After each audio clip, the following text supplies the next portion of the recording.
He thought it was just a small act of kindness, fixing a little girl's most precious treasure. But in less than 24 hours, that kindness would pull him into a storm he never saw coming. A will that could change his life forever. A secret locked inside the doll. And a powerful enemy determined to take it all away. To keep the promise hidden in her final gift, he'll have to mend more than just broken toys. Will one small act of love be enough to unite a divided town before it's too late? Before we get into the story, comment below where in the world you are watching from today. The rain drummed steadily against the windows of Willowbend Thrift Fix, creating a soothing rhythm that matched the tick-tock of the old wall clock. Evan Cole wiped his hands on his worn work apron, surveying the cluttered but organized shelves of his small shop. 20 years of fixing everything from toasters to toy trains had taught him there was always something that needed mending. The brass bell above the door jingled, and a gust of damp air swept in, along with a small figure. It was a little girl, no more than 8, her yellow raincoat dripping onto the welcome mat. Her dark eyes were red and puffy, and she clutched something wrapped in a faded floral cloth against her chest. "Can I help you?" Evan asked softly, noting how the child's lower lip trembled. She nodded, carefully unwrapping the bundle to reveal a porcelain doll. The doll's Victorian-style dress was immaculate, but its torso had a clean break across the middle. "This is Lullaby," she said, her voice barely above a whisper. "She was my Grandma Ruth's." Evan came around the counter, kneeling to get a better look. "I'm Maya Brooks," the girl continued, gently touching the doll's painted face. "Grandma Ruth passed away last month, and Lullaby is all I have left of her. Mama says she used to sing me to sleep with this doll when I was a baby." "I'm very sorry about your grandmother," Evan said, carefully taking the doll when Maya held it out. He examined the break with practiced eyes, noting the clean line of the fracture. "Would you like me to take a look at fixing her?" Maya nodded eagerly, wiping her eyes with her sleeve. "Can you? Really?" "The break is clean," Evan explained, pointing to the edges. "See here? When porcelain breaks this way, it's actually easier to repair than if it was shattered. I have some special adhesive that works well with this type of material." The hope in Maya's eyes reminded him of his own daughter years ago, before everything changed. "How much will it cost?" she asked, reaching into her raincoat pocket and pulling out a small change purse decorated with unicorn. Evan watched as she began counting out quarters and dimes with careful determination. The sight squeezed something in his chest, the same feeling he got whenever he thought about his late wife Ruth and the way she'd always helped others, never expecting anything in return. "Tell you what," he said, "this one's on the house." Maya's eyes widened. "Really? But Mama says we should always pay our way." "Your Mama's right about that." Evan nodded, standing up with Lullaby cradled carefully in his hands. But sometimes, when something means this much to someone, fixing it is its own reward. He placed the doll gently on his workbench, next to a reading lamp with an adjustable arm. "Grandma Ruth used to say something about fixing things," Maya said, following him to the bench. Her small fingers traced the edge of the wooden surface. "She said when something breaks, you mend it twice." "Twice?" Evan asked, intrigued. Maya nodded solemnly. "Once with glue, once with love. She said the love part was more important because that's what makes the fixing stick." Evan felt a smile tugging at his lips. "Your Grandma Ruth sounds like she was a wise woman." "The wisest," Maya agreed. "When will Lullaby be ready?" "Well, this type of repair needs time to set properly," Evan explained, already mentally calculating the steps needed. "I'll work on her after hours tonight, and she should be ready tomorrow morning. Can you come back then?" Maya's face lit up. "First thing? Before school?" "First thing," Evan promised. "I'll make sure she's ready." After explaining to Maya exactly how he would fix the doll and watching her reluctantly leave the shop, Evan returned to his regular work. Throughout the day, between fixing a customer's antique radio and replacing the zipper in another's jacket, his eyes kept drifting to the broken doll on his workbench. When the last customer left and the evening shadows began creeping across the shop floor, Evan flipped the open sign to closed and pulled up his work stool to the bench. Under the bright lamp, he carefully cleaned both broken edges of the porcelain, making sure no dust would interfere with the bond. As he worked, he found himself humming Amazing Grace, a hymn his wife had loved to sing in church. The familiar melody filled the quiet shop as he applied the special adhesive with precise movements, holding the pieces together with gentle pressure. The rain had softened to a whisper outside, and the shop's old radiator clicked and sighed, providing a cozy backdrop to his work. Evan positioned the doll in a custom-made stand to hold it steady while the adhesive set, adjusting it just so, making sure the seam would be perfect when it dried. He didn't know then, couldn't have known, that this simple act of kindness would set in motion events that would change not only his life, but the entire fabric of Willowbend itself. For now, he was simply a man doing what he did best, fixing something broken with careful hands and a caring heart. The morning sun cast long shadows through the shop windows as Evan swept the worn wooden floor, his broom making soft swooshing sounds against the planks. The familiar scent of furniture, polish, and old books filled the air, mingling with the lingering dampness from yesterday's rain. He paused to adjust a copper table lamp on display, making sure its restored shade sat perfectly straight. The bell above the door chimed. Evan looked up to see Maya from yesterday. Her bright smile, a stark contrast to her tears from the night before. She held Lullaby carefully in her arms, the morning light catching the subtle gleam where he'd repaired the crack. Behind her stood a tall woman in hospital, scrubs probably her mother. Evan guessed at Anne, two people in business attire who seemed oddly out of place among the shop's collected treasures. "Mr. Cole," Maya bounced on her toes. "Look how pretty she is now. You fixed her just like Grandma Ruth would have wanted." The woman in scrubs placed a gentle hand on Maya's shoulder. "I'm Lena Brooks, Maya's mother." Her expression was a careful mix of warmth and wariness. "And these are Miss Clara Wynn and Mr. Patterson from Wynn Associates." The female lawyer stepped forward. Her silver-streaked hair swept back in a neat bun. Despite her formal attire, there was something approachable about her presence, like a favorite aunt at a family gathering. "Mr. Cole, we need to discuss something important with you. Perhaps we could sit down?" Evan gestured toward the small sitting area where he usually showed customers how their repaired items worked. They settled into the mismatched but comfortable chair-saw pieces he'd restored himself. "Mr. Cole," Clara began, opening her leather portfolio, "I'm here about Ruth Brooks's will. She passed away 2 weeks ago." "I'm so sorry," Evan said automatically, glancing at Lena and Maya. He'd heard mentions of Ruth Brooks over the years, a respected figure in the black community, known for her wisdom and generosity, but had never met her personally. "Thank you," Lena replied softly, pulling Maya closer to her side. Clara continued, "Mrs. Brooks left very specific instructions in her will, which was sealed until now." She withdrew a document and adjusted her reading glasses. "She has named you, Evan Cole, as the steward of her historic home on Oak Street and the executor of a legacy fund dedicated to creating a community arts and repair center." The broom Evan had been holding clattered to the floor. "I'm sorry, what?" "Grandma picked you!" Maya exclaimed, hugging Lullaby tighter. Mr. Patterson, who had remained quiet until now, spoke up. "The fund contains sufficient resources to cover the first year's operating expenses, including necessary renovations and program costs." Evan's mind reeled. "But I never even met Mrs. Brooks. There must be some mistake." "No mistake," Clara said kindly. "Ruth was very deliberate in her choices. She learned about you from Margaret Wilson at First Baptist. You fixed her grandfather's clock last year and refused payment because she was on a fixed income." "Margaret? But that was just..." Evan's voice trailed off. "Just kindness?" Clara's eyes crinkled with understanding. "That's exactly why Ruth chose you. She spent her final months arranging this, waiting for the right person to reveal themselves through their actions." Lena shifted in her chair. "Mama believed in signs. When she heard about you from Margaret, she started asking around.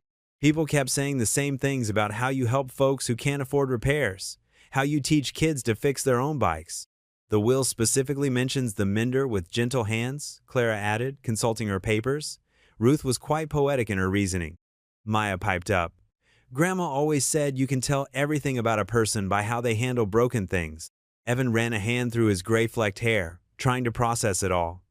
The responsibility felt enormous. "I don't know the first thing about running a community center." "That's why I'm here," Clara said warmly. "I'll guide you through the legal aspects, and there's a community advisory board already outlined in the will." "We'll help too," Lena added, though Evan noticed she was studying him carefully.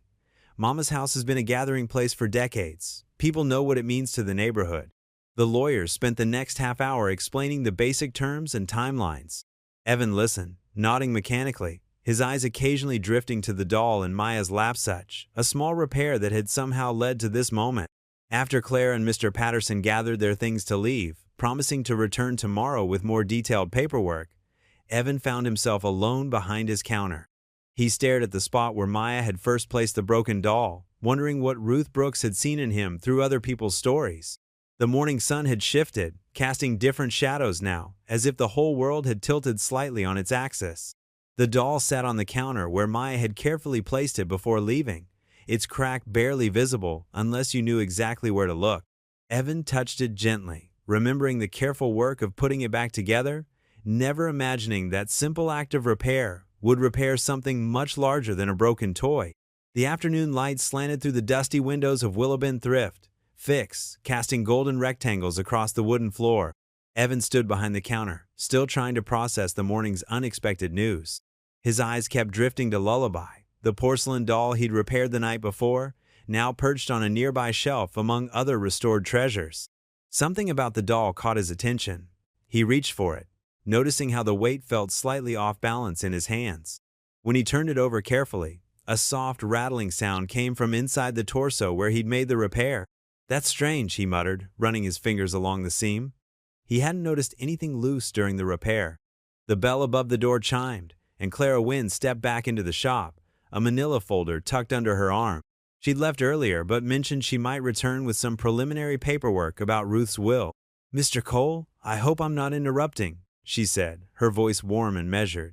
"Actually, you might want to see this," Evan replied, still examining the doll. "Something's inside it." Clara set her folder down and moved closer, her practical shoes making little noise on the floor. Just then, Lena Brooks also walked in, still in her scrubs from her nursing shift. "I saw your car outside, Ms. Wynne," Lena explained. "Thought I should check if there were any other details about Mama's will." Evan held up the doll. "There's something rattling inside. I didn't notice it last night when I fixed her." Lena's eyes widened. Mama was always hiding little treasures in unusual places. Said it was a habit from harder times. With practiced care, Evan located a nearly invisible seam in the doll's back, separate from his repair work. His fingers, calloused from years of detailed repairs, found a tiny catch. It clicked, and a small compartment opened. Inside lay a small brass key attached to what looked like an old-fashioned locket chain, along with a folded piece of paper, yellowed with age, but carefully preserved. "May I?" Clara asked, reaching for the paper as Evan handed it to her. She unfolded it gently, revealing neat handwriting in faded blue ink. "To the one who mends, find the box," she read aloud.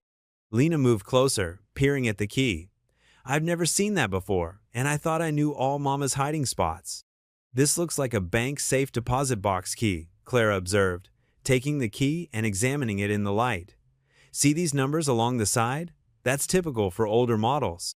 Ruth was a client of mine for years, but she never mentioned having a safe deposit box." Evan turned the key over in his palm. It was warm from being hidden in the doll, its brass surface showing the patina of age. "Could we find out which bank it belongs to?" "The numbering style looks like First Nationals," Clara replied. "They've been here in Willowbend since before the war. Ruth did her banking there." Lena crossed her arms, her expression a mix of curiosity and concern. Mama must have had her reasons for hiding this. She never did anything without purpose. She paused, studying Evan. The fact that she left it in something she knew would need mending. "She couldn't have known I'd be the one to fix it," Evan said quietly. "Unless she did," Clara suggested. "The will specifically mentioned your reputation for helping people with repairs. Maybe this was part of her plan all along." The three of them stood in silence for a moment, the late afternoon sun catching dust motes in its beams. The old wall clock ticked steadily, marking time in the quiet shop. Evan rolled the small key between his fingers, feeling its weight. "The bank will be closed for the weekend now."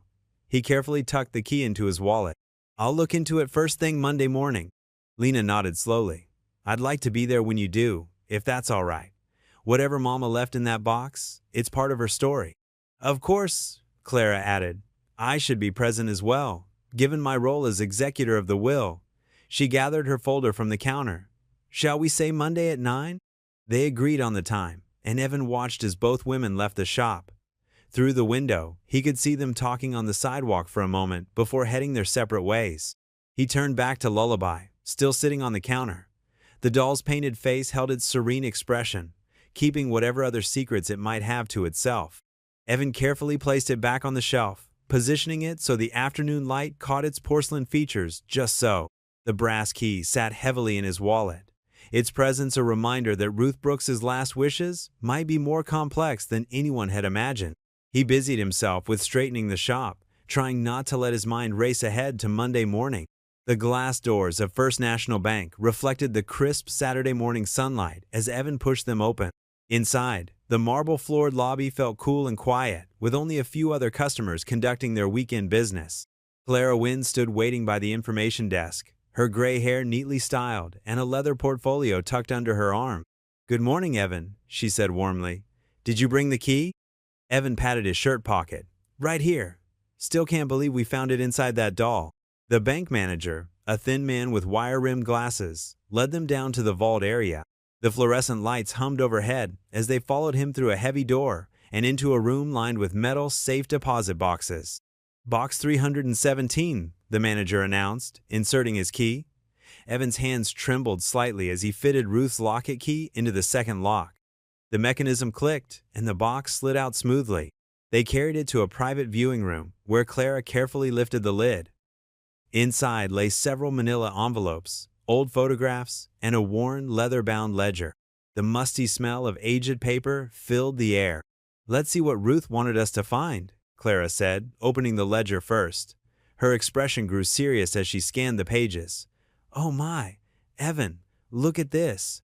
The ledger contained carefully documented records spanning decades, property assessments, zoning changes, and handwritten notes about housing restrictions. Many entries were marked with red ink, highlighting systematic discrimination in Willow Bend's real estate practices. "These are redlining records," Clara explained, her voice tight with controlled anger. "Proof of how certain neighborhoods were deliberately undervalued and denied loans based on race." She turned another page. "And look here, recent correspondence between Councilman Hale and developers." Evan leaned closer, reading emails and meeting minutes that revealed plans for luxury condominiums. The development would effectively price out longtime residents in Ruth's historically black neighborhood. "Hale's been laying the groundwork for this for years," Clara said, pulling out more documents. Selective code enforcement, denied improvement permits, artificial property devaluation, all designed to make the area look run down so he could swoop in with his urban renewal project. Evan sat back, running a hand through his hair. So that's why Ruth chose her house for the community center. She was protecting the neighborhood. "Yes, but there's more." Clara pulled out the will's conditions page. "The center must open within 90 days and remain free to everyone. If these conditions aren't met, the property reverts to the city, right into Hale's hands." 90 days? Evan's stomach dropped. That's barely 3 months to renovate a historic house and start up programs from scratch. Ruth knew timing was critical. Hale's development plans go before the council in 4 months. Clara gathered the documents carefully. "We'll need copies of everything here. This evidence could be crucial if he tries to challenge the will." They spent the next hour photographing and scanning each document. The bank manager provided certified copies of the most important papers. By the time they finished, Evan's head was spinning with the weight of what they'd discovered. Back in the bank lobby, Clara touched his arm gently. "I know this is overwhelming, but Ruth chose you for a reason. She saw something in you, the same thing I see. You understand that mending isn't just about fixing objects." Evan nodded slowly, thinking of all the people who came to a shop with broken things that meant so much more than their monetary value. When you fix something important to someone, you're helping to heal a little piece of their world. "Exactly," Clara smiled. "That's what this center could be for the whole community, a place where people come together, where barriers break down over shared projects and conversations." "If we can pull it off in 90 days, Evan said. "We will." Clara's voice held steady confidence. "I'll start on the legal paperwork Monday. You focus on planning the space and programs." The rest of the day passed in a blur as Evan tried to process everything. That evening, he sat at his kitchen table with Caleb, who was finishing a late dinner after skateboarding with friends. The overhead light cast a warm glow as Evan explained what they'd found in the safe deposit box. "So this councilman guy's been trying to force people out of their homes?" Caleb asked, pushing his empty plate aside. "That's messed up. It's more complicated than that, but yeah, essentially." Evan spread out some of the copied documents. "Ruth left us her house to stop it from happening, but we have to turn it into a community center in 90 days. "Dad," Caleb leaned forward, his expression serious, "this sounds bigger than just fixing toasters." The evening air hung heavy with humidity as Evan arranged the last of the folding chairs on Ruth's wraparound porch. The white paint was starting to peel in places, but the solid wooden boards still held firm, just like they had for decades of neighborhood gatherings. Clara stood near the porch steps, greeting arrivals with her choir director's smile and gesturing them toward the seats. Mrs. Patterson from the Quilting Guild arrived first, her silver hair gleaming in the porch light. She carried a worn photo album under one arm. Behind her came Mr. Jenkins from the Veterans Club, walking with his cane but standing straight-backed as ever in his VFW cap. "Evening, folks," Evan said, wiping his palms on his jeans. "Thanks for coming out tonight." More chairs filled as Pastor Lyle arrived with 3 church elders. Rose Martinez from the Quilting Guild brought homemade lemonade in a glass pitcher. The porch boards creaked under the weight of 24 community members, their murmured conversations mixing with the chirp of crickets in the yard. Lena Brooks stood at the edge of the group, arms crossed, watching. Her nurse's aide scrubs showed she'd come straight from her shift. Maya sat on the porch steps below her mother's feet, holding Lullaby and watching the grown-ups with curious eyes. Clara cleared her throat, and the conversations quieted. "Thank you all for being here tonight. As you know, Ruth Brooks left this house and a legacy fund to create a community arts and repair center. Evan Cole has been named steward of this project." "Why him?" The question came from Mr. Turner, one of the church elders. "No offense, son, but you're not from the neighborhood." Evan stepped forward, his hands clasped behind his back. "That's a fair question. I didn't know Ruth personally, but she knew about my repair shop, how I try to help folks who can't afford new things. She wanted someone who could teach fixing and mending." Mrs. Patterson opened her photo album. "Ruth and I quilted together for 30 years. She always said this neighborhood needed a place where people could gather, learn from each other." She turned the album to show black and white photos of women sitting in a quilting circle on this very porch. "That was then," Lena spoke up, her voice firm. "Now we've got news vans driving by, taking pictures, people asking questions about why my mama chose a white man to run things. I don't want Maya growing up in some kind of circus." Several heads nodded. The creak of footsteps on the walk made everyone turn. Councilman Trent Hale stood at the bottom of the steps, his campaign poster smile firmly in place. "Hope I'm not interrupting," he said smoothly. "Just wanted to see how our newest community organizer is settling in." His eyes swept over the peeling paint, the patched screen door. Evan straightened his shoulders. "We're having a neighborhood meeting, Councilman. Would you like to join us?" "Oh, I wouldn't want to intrude." Hale's smile didn't reach his eyes. "But I hope you realize what you're taking on here, Mr. Cole. Historic buildings have strict codes. Community centers need permits, insurance, safety inspections. It's quite complex." "That's why we're here," Clara interjected, her tone pleasant but firm. "To work together and figure things out." Of course," Hale nodded. "Just remember, there are other options if it becomes overwhelming. My office is always open to discuss alternatives." After Hale left, the mood on the porch felt heavier. Mr. Jenkins tapped his cane on the floorboards.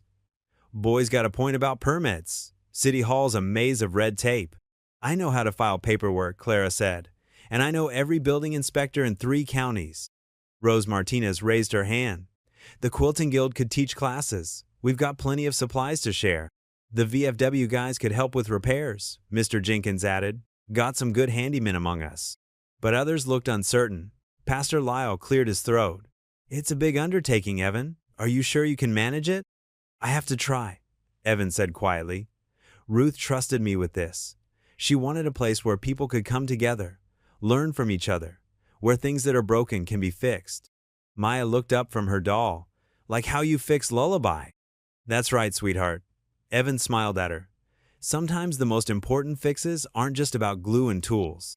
The meeting wound down as the mosquitoes came out. Some stayed to talk more, gathering in small groups. Mrs. Patterson showed Evan old photos of community gatherings. Mr.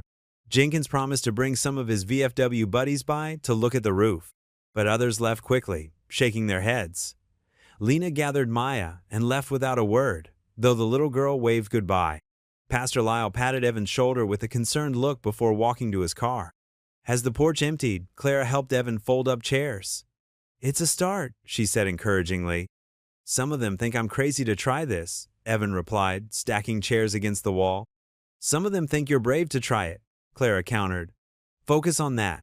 Finally, only a few supporters remained, discussing plans for cleanup days and class schedules. Evan shook their hands as they left, trying to hold on to their enthusiasm. But as he turned the key in the old front door lock, the weight of doubt settled heavy across his shoulders. The morning sun streamed through Ruth's house windows, casting long rectangles of light across drop cloths and paint cans. The musty smell of an empty home was already giving way to fresh paint and sawdust. Evan stood in what would become the main workshop area, rolling white primer on the walls with steady strokes. "Hey Dad, where do you want these shelves?" Caleb called from the hallway, his arms full of salvaged wooden boards they'd cleaned up the night before. "Stack them in the corner for now," Evan replied, wiping sweat from his forehead with his sleeve. "We'll need to patch those walls first." More volunteers filtered in throughout the morning.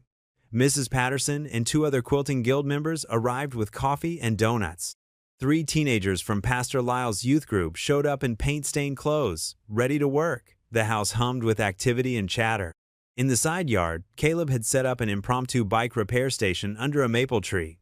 He'd brought his tools from home in their red metal toolbox, arranging them carefully on an old card table. 4 neighborhood kids watched with fascination as he demonstrated how to fix a flat tire. "See this patch kit?" Caleb held up the small box. "First, you've got to find where the air's escaping. That's why we use soapy water." He dipped the tire in a bucket, and bubbles formed around a tiny hole. The kids leaned in closer, eyes wide. "Can I try?" A boy about 12 raised his hand. "Sure thing," Caleb grinned, handing him the patch. "Just like we talked about. Clean the area, rough it up a little, apply the glue."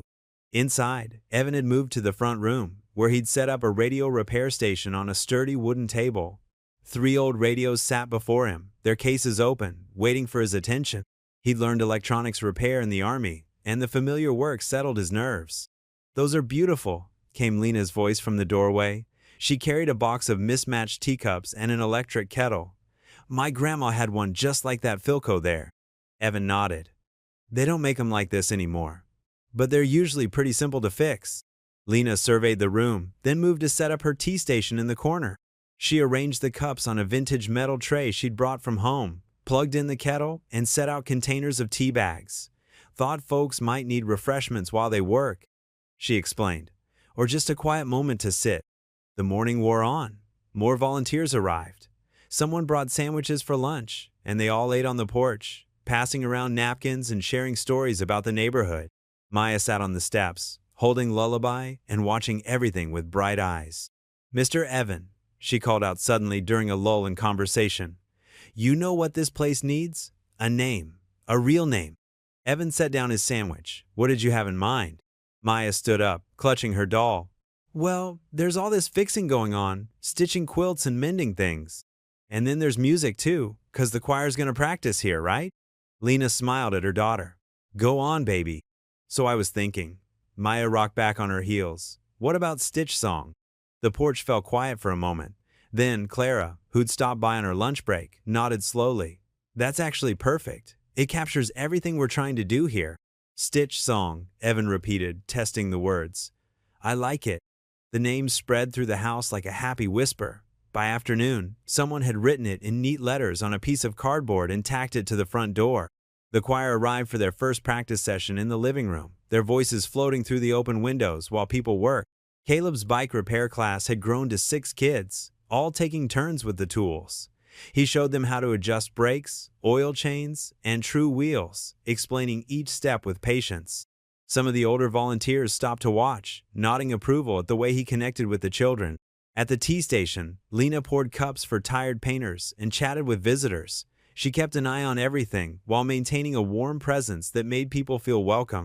Even those who'd been skeptical about the project found themselves lingering over tea, sharing memories of Ruth and suggestions for the center. As the sun began to set, volunteers gradually packed up and headed home. Evan and Caleb gathered paint supplies in dirty rags, their clothes spattered with primer. The house felt different now, less empty, more alive with possibility. "Good day's work," Caleb said as they locked up. "Those kids really want to learn about bikes. I told them they could come back Saturday." They walked home in the golden evening light, their shadows stretching long on the sidewalk. The air was cooling, and somewhere a robin sang its evening song. For the first time since Ruth's will had upended his quiet life, Evan felt truly hopeful. This wasn't just about fixing things anymore. It was about building something new, something that mattered. Caleb bumped his shoulder against his father's. "You've got white paint in your hair, by the way." "You've got some on your nose," Evan replied, and they both laughed, their footsteps falling into an easy rhythm as they headed home. The morning breeze scattered fallen leaves across Main Street sidewalks, carrying with it something else. White paper flyers that fluttered against storefront windows and lampposts. Evan noticed them on his way to open the shop, his steps slowing as he caught sight of the bold black text. "Who is Evan Cole, and why does he want our heritage?" His hands trembled slightly as he pulled one down to read. The flyer painted him as an opportunist, questioning how a white mechanic had suddenly inherited such a significant piece of black community history.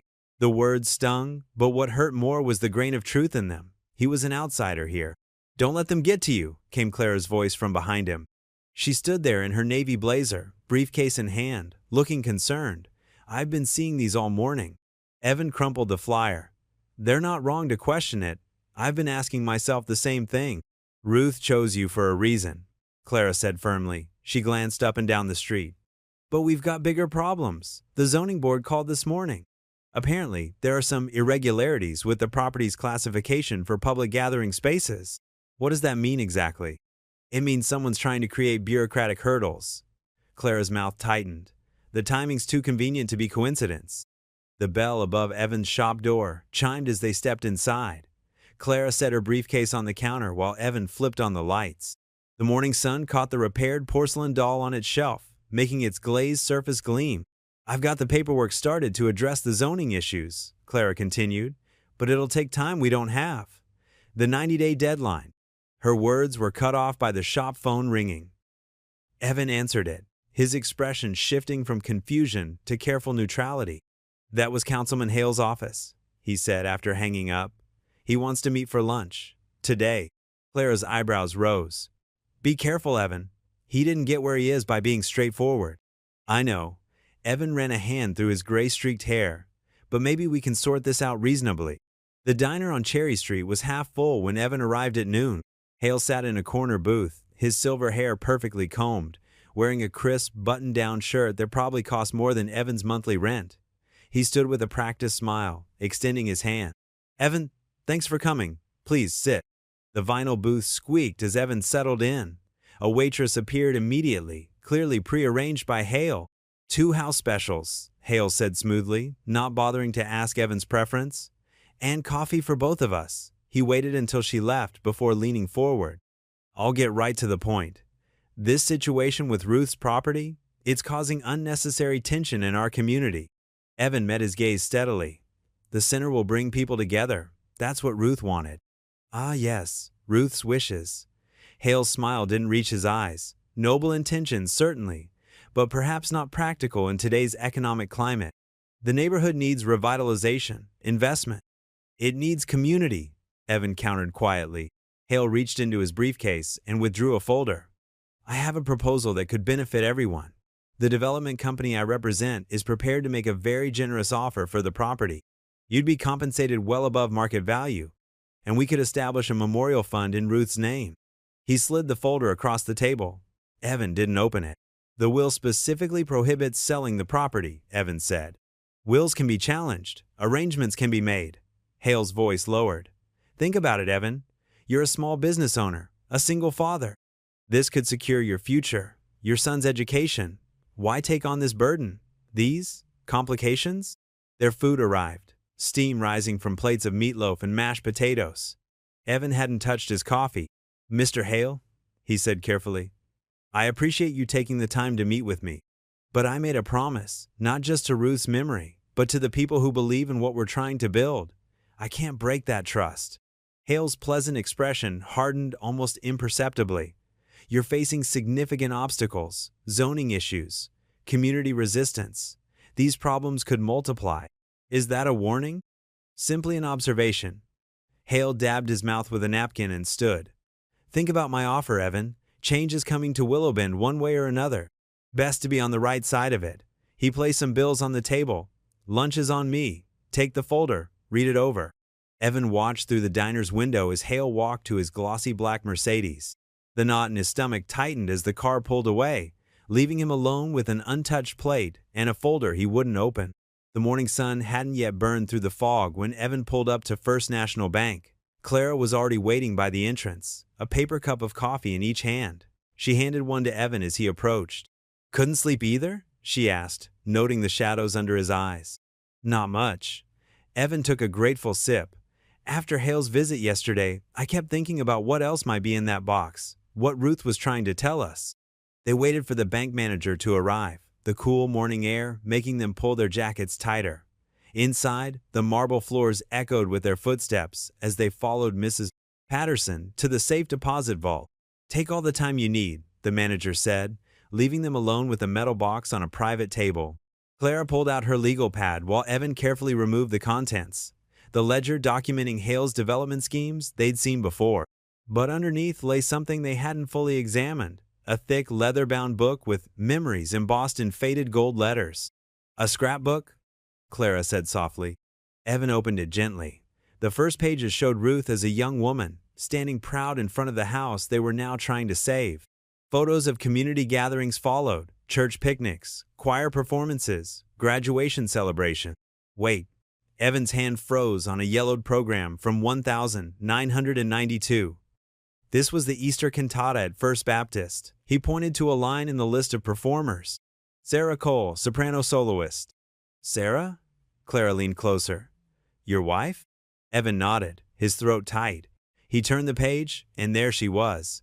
Sarah in her blue choir robe, dark hair falling past her shoulders, smile radiant as she sang. He hadn't seen this photo before. "I knew she sang in some church choirs, but I never." His voice trailed off as he found more pictures. Sarah helping at a church supper. Sarah and Ruth standing together after a performance, Ruth's arm around her shoulders like a proud mother. Clara squeezed his arm gently. Ruth knew her well, it seems. But why didn't Sarah ever mention it? Evan wondered aloud, carefully turning more pages. The answer came a few photos later, a newspaper clipping about Sarah's death. Next to it, Ruth had written in elegant script, "A voice silenced too soon. The Angels gained a beautiful soprano today." Beneath that was an envelope addressed in the same handwriting, "For Caleb Cole, when you need it most." With slightly shaking hands, Evan opened it and unfolded the letter inside. "Dear Caleb, you won't remember me. You were just learning to walk when your mama used to bring you to choir practice. Such a bright little boy, always trying to conduct along with the music. Your mama had a voice that could lift hearts to heaven, but her real gift was seeing the light in others. She told me once that's what drew her to your daddy, his gentle hands that could fix anything broken. I've watched you grow up from afar, seen you skating past my house with your friends, heard about your own gift for helping younger children learn. You have your mama's heart and your daddy's hands. What a blessing that combination is. Life isn't always kind to sensitive souls like yours. If you ever feel lost or alone, my porch light stays on until midnight. Sometimes just knowing there's a light burning for you is enough to find your way back home. Your mama's voice still echoes in our choir loft. When you're ready to hear it, come sit in the back pew some Sunday morning. Music has a way of mending hearts, just like your daddy mends broken things. With love, Ruth Brooks. Evan had to blink hard several times. She knew us all along. She was watching over us. Clara was studying the scrapbook's later pages. "Look at this." She kept newspaper clippings about your repair shop opening. Photos of Caleb teaching those kids to fix their bikes last summer. She saw everything. "Not just saw," Evan said quietly. "She understood. When she chose me for this, she wasn't picking a stranger at all." They spent the next hour going through every document, every photo, every careful notation Ruth had made. The story of Willowbend's struggles and triumphs unfolded through her eyes. The fight against redlining in the 60s, the community garden started during hard times, the unity found in music and shared meals. When they finally closed the safe deposit box, the morning fog had lifted to reveal a brilliant blue sky. Clara carried the scrapbook carefully wrapped in her briefcase as they walked to their cars. "Take it home," she said, handing it to Evan. "It belongs in Ruth's house now, your house." That evening, Evan sat alone in Ruth's parlor, his parlor now, though it didn't feel quite right to claim it that way. The only light came from a small lamp on an end table, casting warm shadows across the flowered wallpaper. The scrapbook lay heavy in his lap as he slowly turned the pages again. Sarah's smile beamed up at him, forever young, forever singing. He could almost hear her voice, mixing with the choir in the old photos. All those years, Ruth had been keeping these memories safe, watching over his family from a distance, believing in them enough to entrust them with her legacy. His fingers traced the words she'd written to Caleb about having his mother's heart and his father's hands. The truth of her insight hit him anew. She had seen them all so clearly, had understood what they could become before they knew it themselves. The room felt different now, less like a responsibility and more like a gift. Every crack in the plaster, every worn floorboard, every faded curtain held stories, not just Ruth's, but a whole community's. And somehow, without his knowing it, his family story had been woven into this tapestry all along. Evan sat with the scrapbook in the quiet house, surrounded by the gentle glow of the lamp and decades of memories carefully preserved by a woman who had known exactly what she was doing when she chose him to carry her dream forward. The late afternoon sun cast long shadows across Ruth's front lawn as Evan adjusted the last paper lantern on the porch. He stepped back, taking in the sight of the old house transformed. White chairs lined up neatly on the grass faced the wide front steps that would serve as their stage. The spring breeze carried the sweet scent of lilacs from Ruth's garden. "Looking good, Dad," Caleb called out, wheeling his bike around the side of the house. He'd spent the afternoon setting up a small repair station near the carriage house, complete with tools and spare parts. Inside, the parlor buzzed with activity. Clara directed choir members through a quick rehearsal while quilting guild ladies arranged displays of mended treasures on fold-out tables. Radios that once crackled with static now played crystal-clear melodies. Porcelain dolls sat pretty in their fresh clothes, their once broken limbs carefully restored. Maya darted between the displays, lullaby clutched to her chest. "Mr. Evan, look what Mrs. Henderson fixed." She pointed to a weathered teddy bear sporting fresh stitches and a tiny bow tie. Her eyes sparkled with the pure joy only an 8-year-old could muster. People began arriving just as the sun dipped low enough to make the lanterns glow. They came in 2s and 3s, some carrying dishes for the potluck table, others simply curious about the changes to Ruth's old place. Evan noticed how they naturally mixed. Seniors from both sides of town, young families, veterans in their caps, teenagers on bikes. Pastor Lyle opened with a blessing that brought tears to a few eyes. "Let this place," he said, his voice warm and steady, "be a shelter where broken things find healing, both the objects we hold dear and the bonds between us all." The choir's first notes of "His Eye is on the Sparrow" floated out across the gathering. Evan watched as people who might never have spoken to each other began swaying together to the music. Mrs. Watson, who'd lived next door to Ruth for 40 years, reached for Lena's hand during the chorus. Between songs, people shared stories. Mr. Jenkins, still wearing his VFW cap, showed off the 1940s radio Evan had repaired. "Belonged to my father," he explained to the crowd. "Now my grandkids can hear the same baseball games he listened to." Clara stepped forward with a quilt that the guild had restored. Its patches told the history of Willowbend in fabric, the old mill, the church steeples, the railroad that once ran through town. "This reminds us," she said, her voice clear and strong, "that we're all stitched into the same story." As the formal program wound down, people lingered in small groups, examining the displays and sharing desserts. Evan noticed Caleb leading Maya toward his repair station, her small hand gripping the handlebar of a purple bicycle with training wheels. "Want to learn?" Caleb asked her, adjusting the seat height. Maya nodded eagerly while Lena watched from nearby, smiling her approval. Evan felt Clara's presence before he saw her, a gentle warmth at his elbow. They stood together in comfortable silence, watching as Caleb jogged alongside Maya's wobbly first attempts. "You're doing something remarkable here," Clara said softly. Her hand found his, giving it a brief, warm squeeze that sent a flutter through his chest. He turned to look at her, seeing in her eyes the same hope he felt growing in his own heart. Maya's delighted laugh drew their attention back to the lawn. She had managed several feet on her own, Caleb cheering her on. "I'm doing it," she called out. "Grandma Ruth, are you watching? I'm really doing it." The moment crystallized everything the center was meant to be: generations connecting, skills being passed on, joy shared freely. Evan thought of the photo in Ruth's scrapbook, his late wife singing in her choir, and felt the threads of past and present weaving together. As the sky deepened to purple, People began gathering their dishes and saying goodbyes.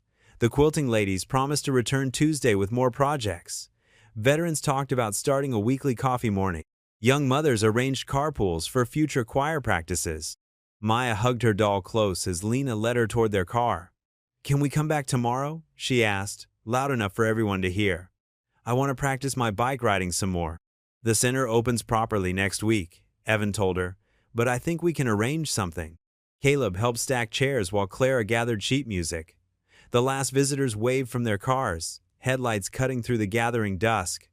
Finally, only the soft glow of the paper lanterns remained.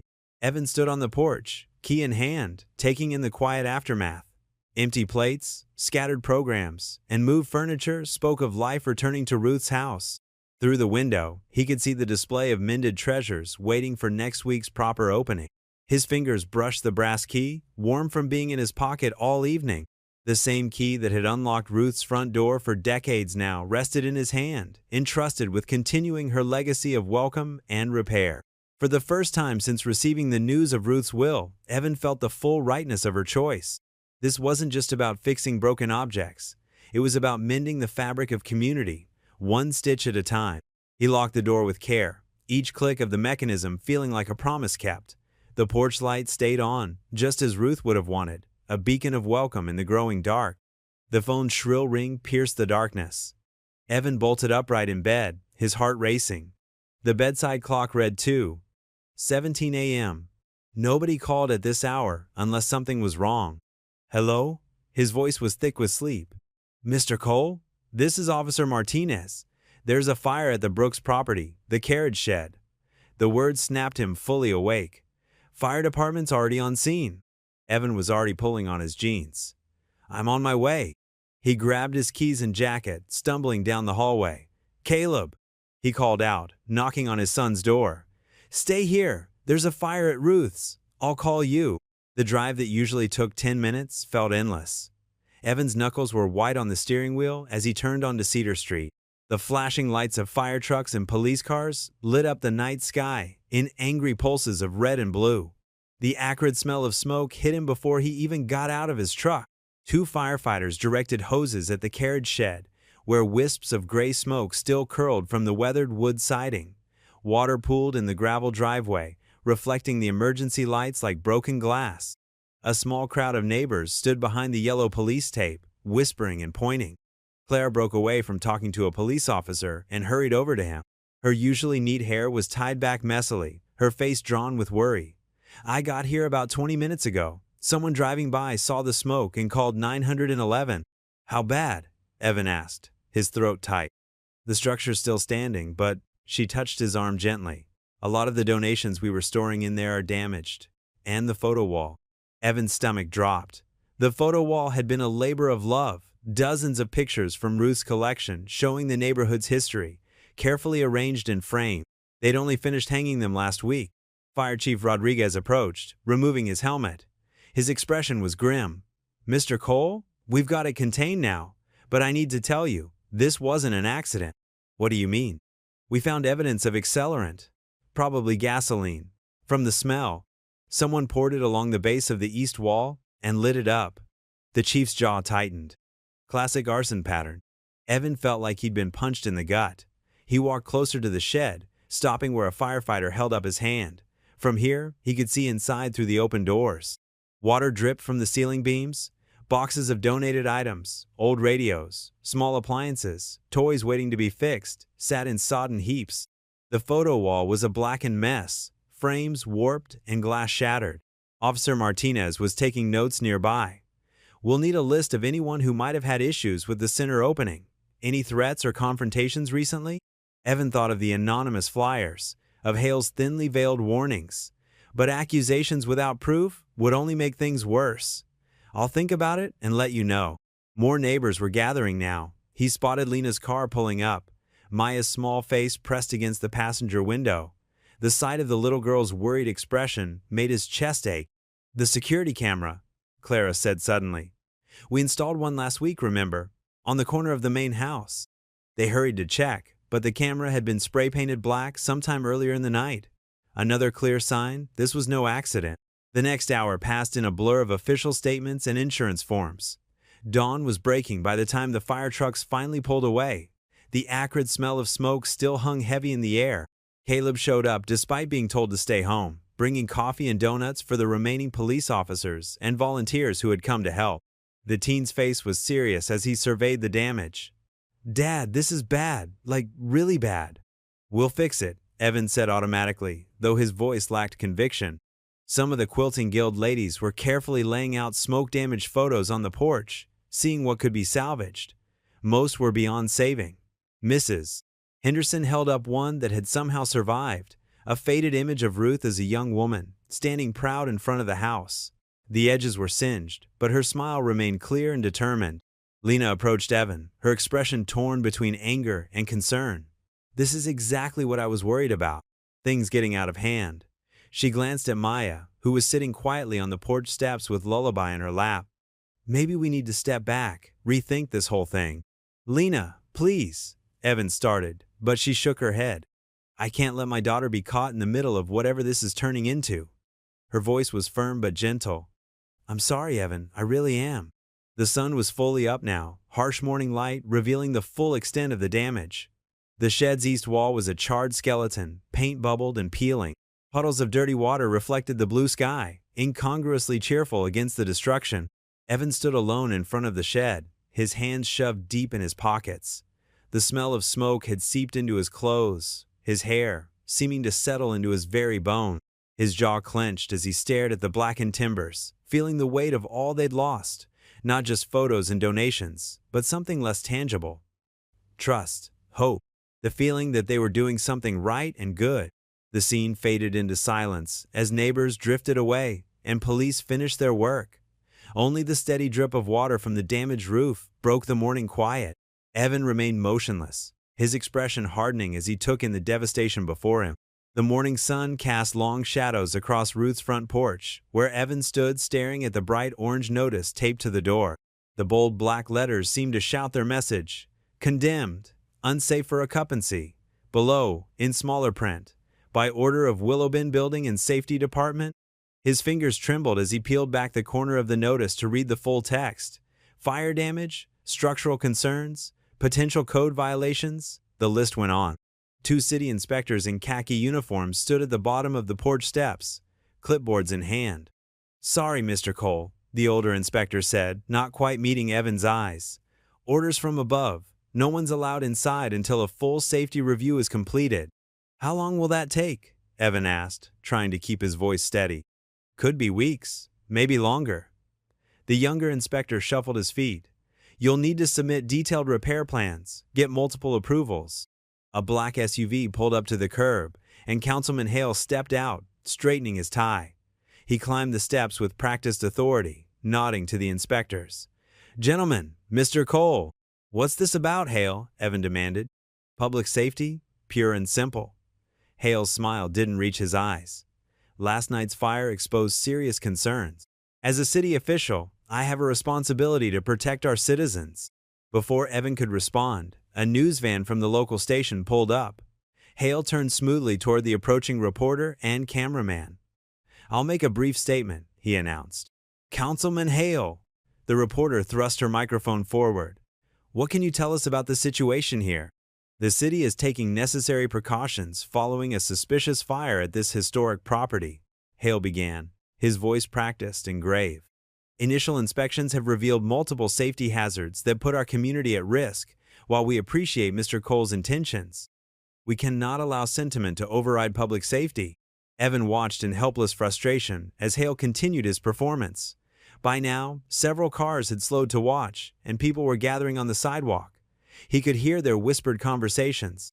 "I heard it was arson. Why did Ruth Brooks give it to him anyway? Something's not right about the whole thing." The crowd parted as Lena's car pulled up.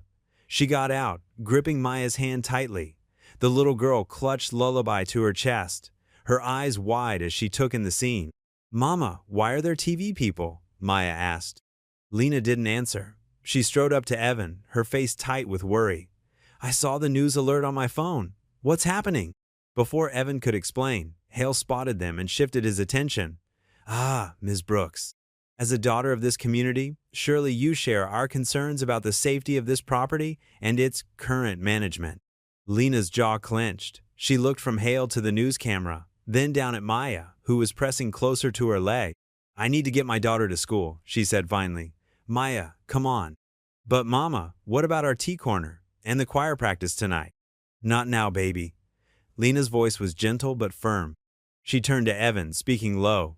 I'm sorry, but I can't let Maya get caught up in all this, with the fire, and now reporters. It's too much. Lena, please, Evan started. We can fix this. She shook her head, already leading Maya away.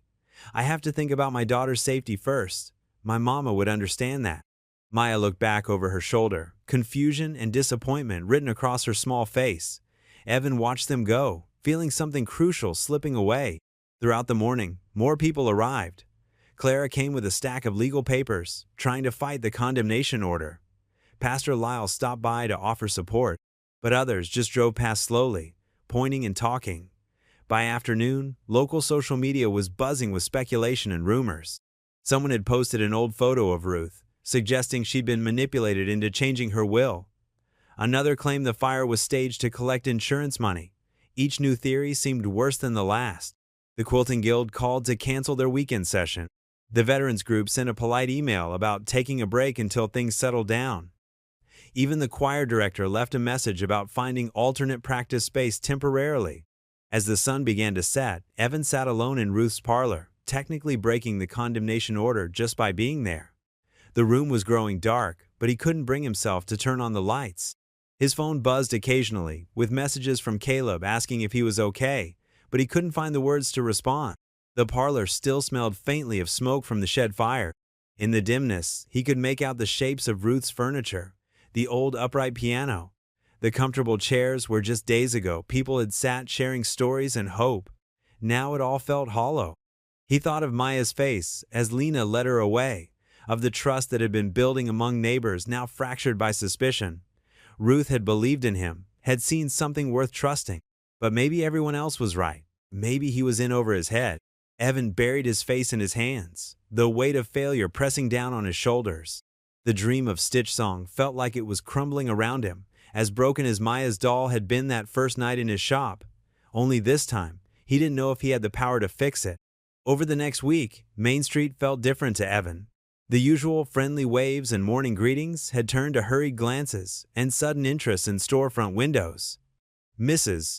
Peterson, who'd brought cookies to every volunteer day, crossed to the other side when she saw him coming. Even old Jim from the hardware store, who'd known Evan for 15 years, just gave a tight nod and kept walking. The whispers followed him like shadows. In the diner, conversations would hush when he walked in, then resume in low murmurs once he passed. Taking advantage, he caught snippets, Ruth's legacy, and who does he think he is?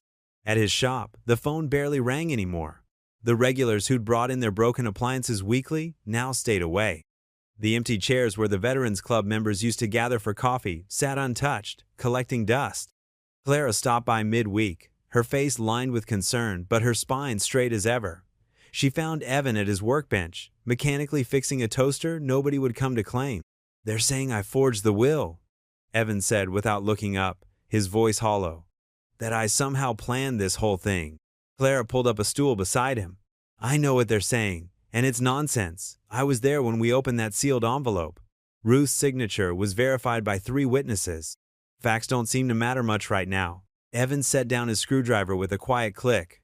The Quilting Guild canceled their workshop. The choirs moved rehearsals back to the church. Even the kids' bike repair program. He swallowed hard.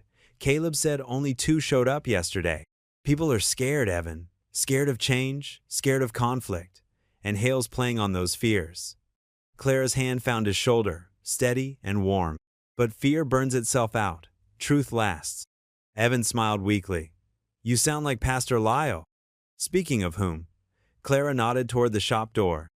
The bell jingled, and Pastor Lyle's familiar figure appeared, carrying his battered leather Bible and wearing the gentle smile that had guided the congregation through countless troubles. Thought I might find you here, the pastor said, settling into one of the empty chairs. Martha sent along some cornbread. Says your shop's been looking too quiet lately. Evan started to protest, but Pastor Lyle held up a hand. Now, before you tell me you're fine, let me share something. When I was a young man, right here in Willow Bend, I watched Ruth Brooks stand up to people who said she didn't belong in certain neighborhoods. They spread rumors about her too, said she was troublemaking, said she was pushing too hard, too fast. He leaned forward, his eyes kind but intense. You know what she told me? She said, Lyle, when God gives you a torch to carry, you don't set it down just because the wind picks up. This feels like more than wind, Evan said quietly. The condemned notice, the rumors, Lena pulling away. I'm not just failing myself anymore, I'm failing Ruth's memory. Are you? Pastor Lyle asked. Or are you living it? Ruth knew what she was doing when she chose you. She saw something in you that maybe you don't see yourself. Clara nodded. He's right, Evan. This is exactly why Ruth wanted someone like you, someone who fixes things, who sees value in what others throw away. But how do I fix this? Evan gestured helplessly at the empty shop. You can't glue trust back together like a broken plate. Maybe not, Pastor Lyle agreed. But remember what young Maya said about mending twice? Once with glue, once with love, Evan quoted softly. Exactly. The glue part, that's the legal papers, the permits, the technical repairs. Important, yes, but the love part? Pastor Lyle tapped his Bible. That's the harder work. That's showing up every day, staying steady when others waver, believing in the dream even when you're the only one who can see it. They sat in silence for a moment, the late afternoon sun slanting through the dusty shop windows. Outside, a few people hurried past, their heads down. I should be getting back, Clara said finally, standing. But Evan, don't you dare give up. Ruth didn't choose wrong. Pastor Lyle stood too, leaving the wrapped cornbread on the counter. Martha will ask if you ate this. Don't make me lie to my wife. Their attempts at lightness fell flat in the heavy air. After they left, Evan moved through the shop like a ghost, straightening items that hadn't been touched in days. The silence pressed in around him, broken only by the tick of the old wall clock. At 4 o'clock, 2 hours earlier than usual, he walked to the door and flipped the sign to closed. The sound of the lock turning felt like a small surrender. The morning sunlight filtered through the stained glass windows of First Methodist, casting colorful patterns across the worn wooden pews. Evan sat alone in the back row, his shoulders hunched under his Sunday suit that felt a size too big these days. The familiar scent of old hymnals and lemon polish wrapped around him like a well-worn blanket. Pastor Lyle stood at the pulpit, his silver hair catching the light. His voice carried clearly through the hushed sanctuary. Today, we're going to talk about something my grandmother taught me about mending. He began, removing his reading glasses. She always said there are 2 parts to fixing anything that's broken. Evan's hands, rough from years of repair work, lay still in his lap. A few rows ahead, he could see Clara's straight back, her choir robe draped perfectly across her shoulders. She hadn't spoken to him since the condemnation notice went up. The first mending, Pastor Lyle continued, is the physical repair, the stitches in torn fabric, the glue in broken pottery, the bandage on a scraped knee. He paused, his kind eyes scanning the congregation. But my grandmother insisted that was only half the job. The second mending, she said, was healing the heart behind the break. Something stirred in Evan's memory. Maya's voice that first night in his shop. Grandma said when things break, you mend them twice. You see, Pastor Lyle's voice grew softer, more personal. When something breaks between people, the physical distance is just the beginning. Pride gets wounded, trust cracks, hearts grow hard. And sometimes, we focus so much on being right that we forget about being whole. Mrs. Peterson shifted uncomfortably in her seat across the aisle. Several other congregation members looked down at their hands. Now, my grandmother had a special way with broken things. Pastor Lyle smiled. Whether it was a chipped teacup or a neighborhood quarrel, she knew the secret. Humility opens more doors than pride ever could. Evan felt something loosen in his chest, like a rusty bolt finally turning free. He'd been so focused on proving himself worthy of Ruth's trust that he'd forgotten about earning the community's trust. The second mending, Pastor Lyle continued, requires us to lay down our defenses, to say, I might have gotten this wrong, to invite others to help us see what we've missed. He closed his Bible gently. Because true healing isn't about winning. It's about weaving our broken pieces back together, stronger than before. After the service, while others filed out to coffee hour, Evan sat in his pew, letting the words sink in. The sunlight had shifted, painting new patterns on the floor. He thought about Ruth's house, standing empty and condemned. About Maya's tears when Lena pulled her away. About all the broken connections that needed more than just glue to heal. Pastor Lyle appeared beside him, settling into the pew with a soft groan. "Seems like you heard something you needed today," he said quietly. Evan nodded, his throat tight. "I've been trying to carry this alone," he admitted, "trying to prove I deserved Ruth's trust." Pastor Lyle hummed. "And how's that working out?" A weak laugh escaped Evan. "About as well as trying to fix a clock with only half the gears. You know," Pastor Lyle said, "Ruth never did anything alone. That was her strength. She knew how to gather people, how to make them feel like they belonged to something bigger than themselves." Evan straightened up, something clicking into place. "I need to apologize," he said. "To everyone. And not just apologize. I need to invite them in. Really in." Pastor Lyle smiled, patting Evan's shoulder as he stood. "Now that sounds like something Ruth would do." That afternoon, Evan sat at his kitchen table, drafting and redrafting a letter. Crumpled papers littered the floor around his feet.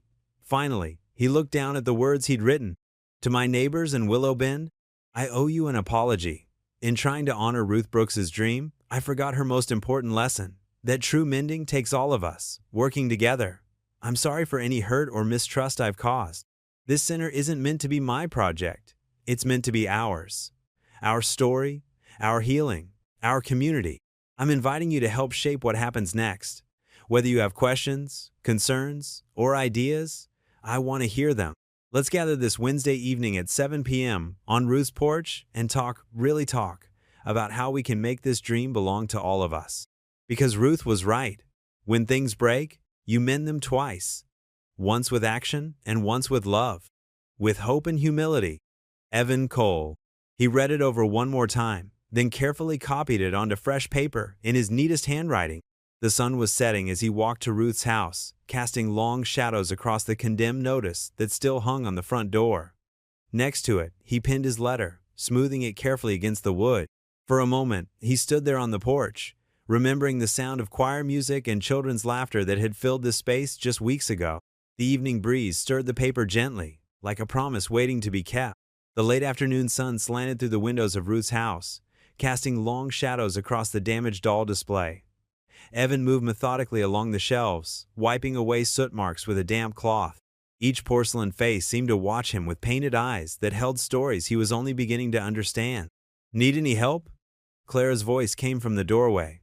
She'd taken to stopping by after her office closed, her briefcase still in hand, heels clicking on the hardwood floors. "I've got it," Evan said, carefully lifting Lullaby from her perch. "Just trying to make everything presentable for tomorrow's meeting." The doll's dress was still pristine, but something felt different as he turned it in his hands. The weight wasn't quite right. He'd repaired enough music boxes over the years to recognize when their mechanisms were misaligned. "Something wrong?" Clara asked, setting down her briefcase and moving closer. "Maybe." Evan carried the doll to the work table he'd set up near the window. His fingers found the tiny access panel on Lullaby's back, hidden beneath her lace collar. "The music box feels off." Clara leaned in, watching as he eased the panel open with practiced care. Inside, the brass cylinder and comb looked normal, but when he tilted the doll slightly, there was an odd rattling sound. "That shouldn't be there," he muttered, reaching for his smallest screwdriver. Working with the precision that had earned him his reputation, Evan carefully loosened the music box housing. Behind it, tucked into a space barely larger than a matchbox, was a small cassette tape. "Look at this," he said softly, easing it out. The tape was labeled in neat handwriting. "My Testament, Ruth Brooks." Clara's sharp intake of breath broke the silence. "Evan, do you know what this could mean?" He turned the tape over in his hands. It was one of those mini cassettes used in old dictation machines, the kind lawyers kept on their desks 20 years ago. "My office still has a player," Clara said, already reaching for her phone. "Let me make a call." 20 minutes later, they sat in Ruth's parlor, an ancient dictation machine borrowed from Clara's paralegal whirring to life. Ruth's voice filled the room, as clear and strong as if she were sitting in her favorite chair by the window. "This is Ruth Eleanor Brooks, recording my verbal testament to supplement my written will," the voice began. "I am of sound mind and body, and I make this recording of my own free will." Evan's hands gripped the arms of his chair as Ruth's voice continued, laying out her wishes for the sinner with crystal clarity. To the mender with gentle hands, and yes, I mean you, Evan Cole, I entrust my home and my dream. I've watched you these past years, fixing what others would throw away, treating every broken thing with respect. When Mrs. Henderson told me how you repaired her late husband's radio for free, just so she could hear their favorite station again, I knew you understood what mending truly means. Clara was taking rapid notes, her legal mind already working through the implications. But Evan barely noticed, lost in Ruth's words. Some will question my choice, Ruth's voice continued. They'll wonder why I chose a white man to steward a home that's been a landmark in our black community for generations. But I've learned that the truest bonds aren't built on what separates us, but on what we share and what we're willing to give each other. The tape crackled with Ruth's warm chuckle. Besides, anyone who can fix Mrs. Henderson's ancient Philco without charging a widow a dime has the kind of heart this place needs. Evan felt his eyes growing damp. He remembered that Radio Pizzo. It had taken him 3 evenings to track down the problem. But Mrs. Henderson's smile when it finally played her and her late husband's song had been worth every minute. This recording, hidden in my lullaby doll, serves as verbal confirmation of my written will.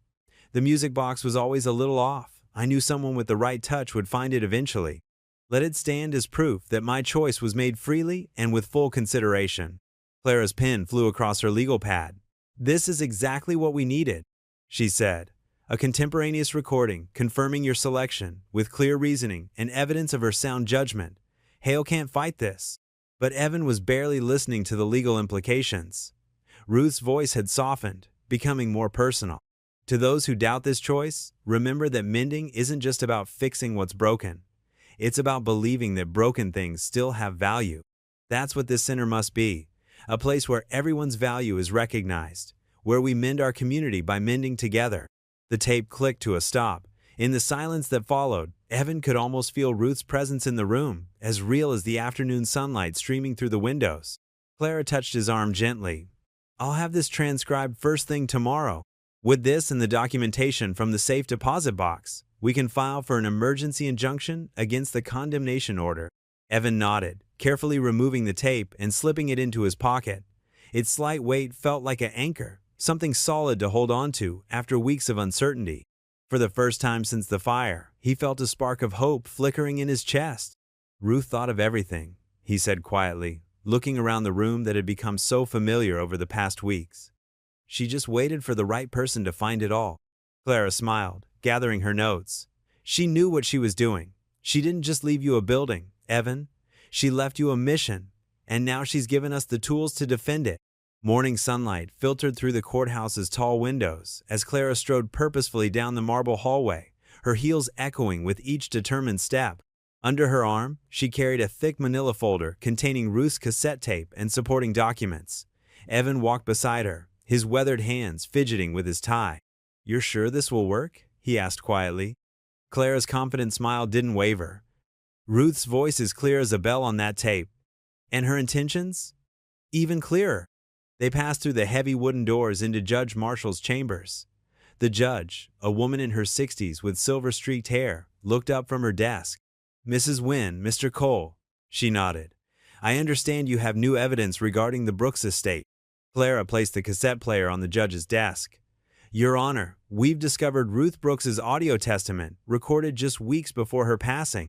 The room fell silent as Ruth's warm, firm voice filled the air. "I, Ruth Marie Brooks, being of sound mind, do hereby declare my wishes for my property and legacy fund." As the recording continued, Evan watched the judge's expression shift from professional neutrality to genuine interest. Back at Ruth's house, the community had mobilized. The Quilting Guild had taken over the front parlor, their needles flashing in the morning light as they worked to repair smoke-damaged quilts. Mrs. Patterson, the Guild's president, directed operations from her rocking chair. "Careful with that backing, Helen," she called out. "Ruth always said a rush stitch makes twice the work." Through the windows, Evan could see the Veterans Club hard at work rebuilding the carriage shed. The sound of hammers and saws filled the air, punctuated by good-natured arguing about the proper way to set a support beam. "Hey, Dad!" Caleb's voice carried across the yard. He was helping the veterans, his skateboard propped against the porch railing. Mr. Johnson says we'll have the frame up by sunset. The front screen door creaked, and Evan turned to see Lena Brooks standing there, clutching a thick manila envelope. Her nurse's aide uniform suggested she'd come straight from her night shift, but her eyes were alert and determined. "Got a minute?" she asked, her voice tight with contained emotion. They sat at Ruth's kitchen table, where Lena spread out printed emails and documents from the ledger copies. "Mama kept everything," she said, pointing to highlighted sections. "Look at these emails from Hale to the developers. They were planning this takeover for months." Evan leaned forward, reading snippets about strategic acquisitions and demographic shifts. His stomach turned at the cold calculations laid out in black and white. "There's more," Lena continued, pulling out more papers. "Building code violations that were ignored in the white neighborhoods but fast-tracked here. Selective enforcement. Mama documented it all." The screen door slammed, and Maya burst in, her braids bouncing. "Mom, Mr. Johnson said I could help paint the new shed." She stopped short, sensing the serious atmosphere.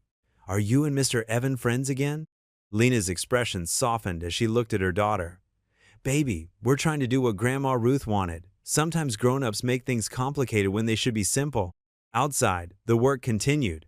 The veterans had the shed's frame nearly complete, while the Quilting Guild members were hanging their restored pieces on a clothesline to air in the autumn breeze.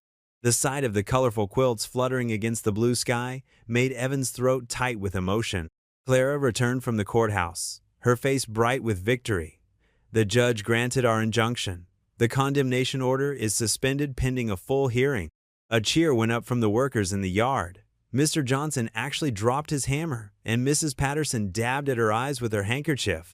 As the afternoon sun began to lower, Caleb and Maya dragged out boxes of paper lanterns that had survived the fire. They worked together, stringing them along the porch railings, while Evan and Lena stood watching.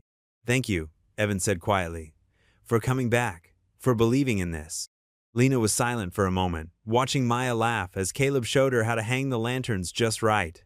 "Mama always said a community is like a quilt," she finally responded. "Every piece matters, even the ones that don't seem to match at first." Above them, the paper lanterns swayed gently in the evening breeze, not yet lit but ready to glow when darkness fell. In the yard, the shed stood nearly complete, its new wood bright against the old. The quilts on the line caught the last rays of sun, their mended patches barely visible but making them somehow more beautiful for having been broken and restored. Maya called down from her perch on the porch rail, where Caleb was spotting her as she reached up to adjust a lantern. "Mom, Mr. Evan, look how pretty it's going to be when we light them up." Lena smiled, a real smile that reached her eyes. "It sure is, baby. It sure is." The lights burned late at Ruth's house, casting warm rectangles onto the front lawn.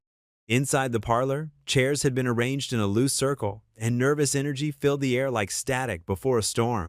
Evan sat in Ruth's old rocking chair, his worn notebook open on his lap, watching as one by one their small army of supporters practice what they would say at tomorrow's council hearing. Mrs. Chin from the Quilting Guild stood, smoothing her flowered dress. "I tell them about the winter coat drive," she said, her voice gentle but firm. "How we fixed 30 coats for children who needed them. This place, it gives people dignity."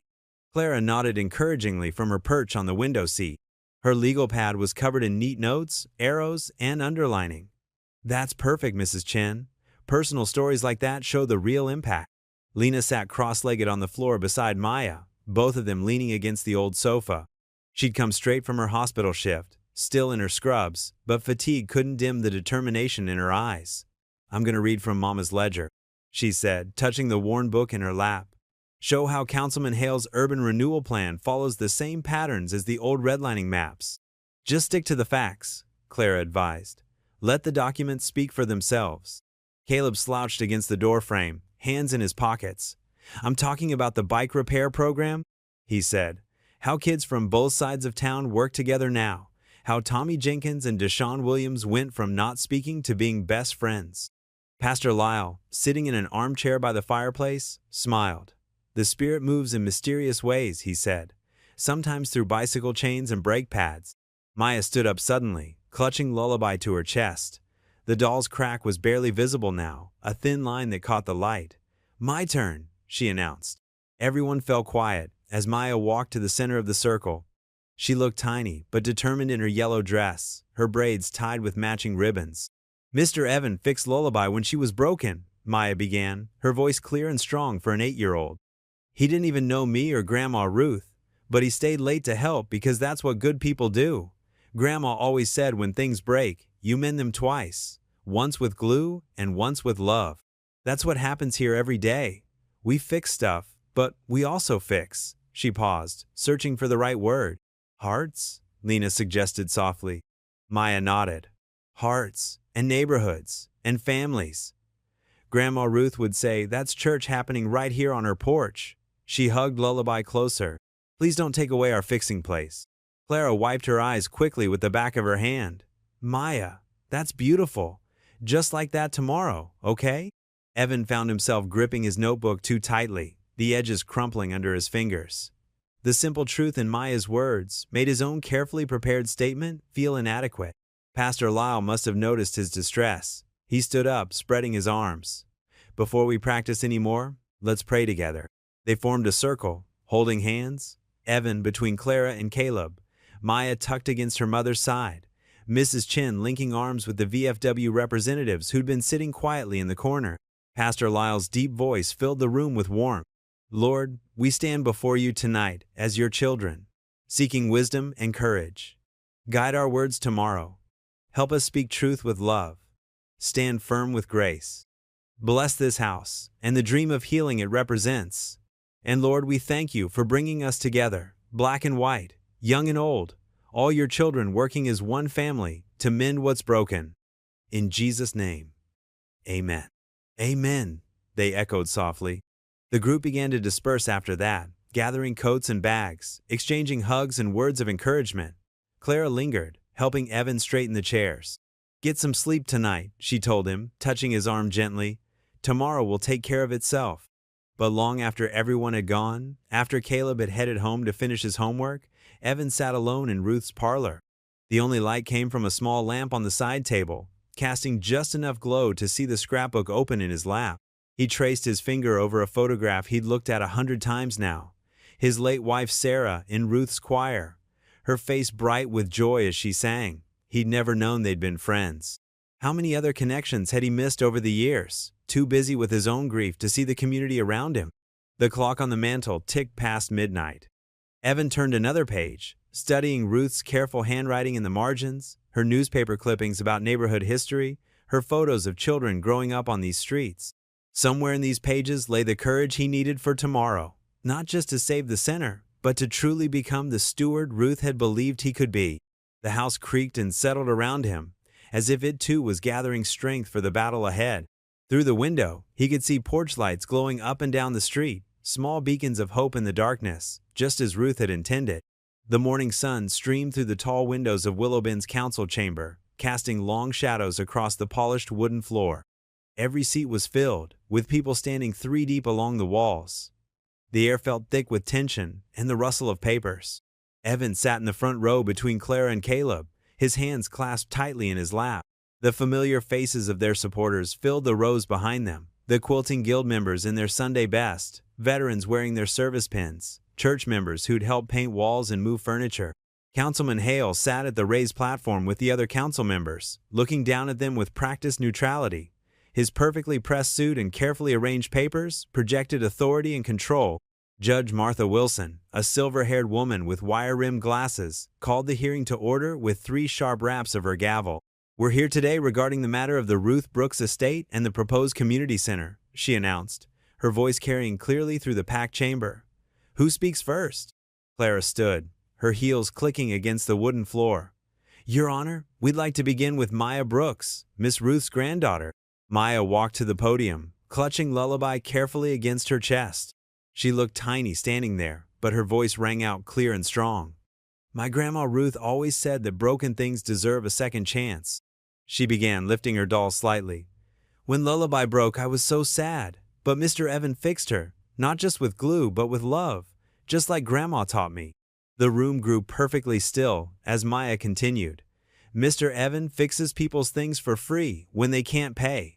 He taught Jimmy from my class how to fix his bike, and Mrs. Chin how to make her sewing machine work again. She paused, looking directly at the council members.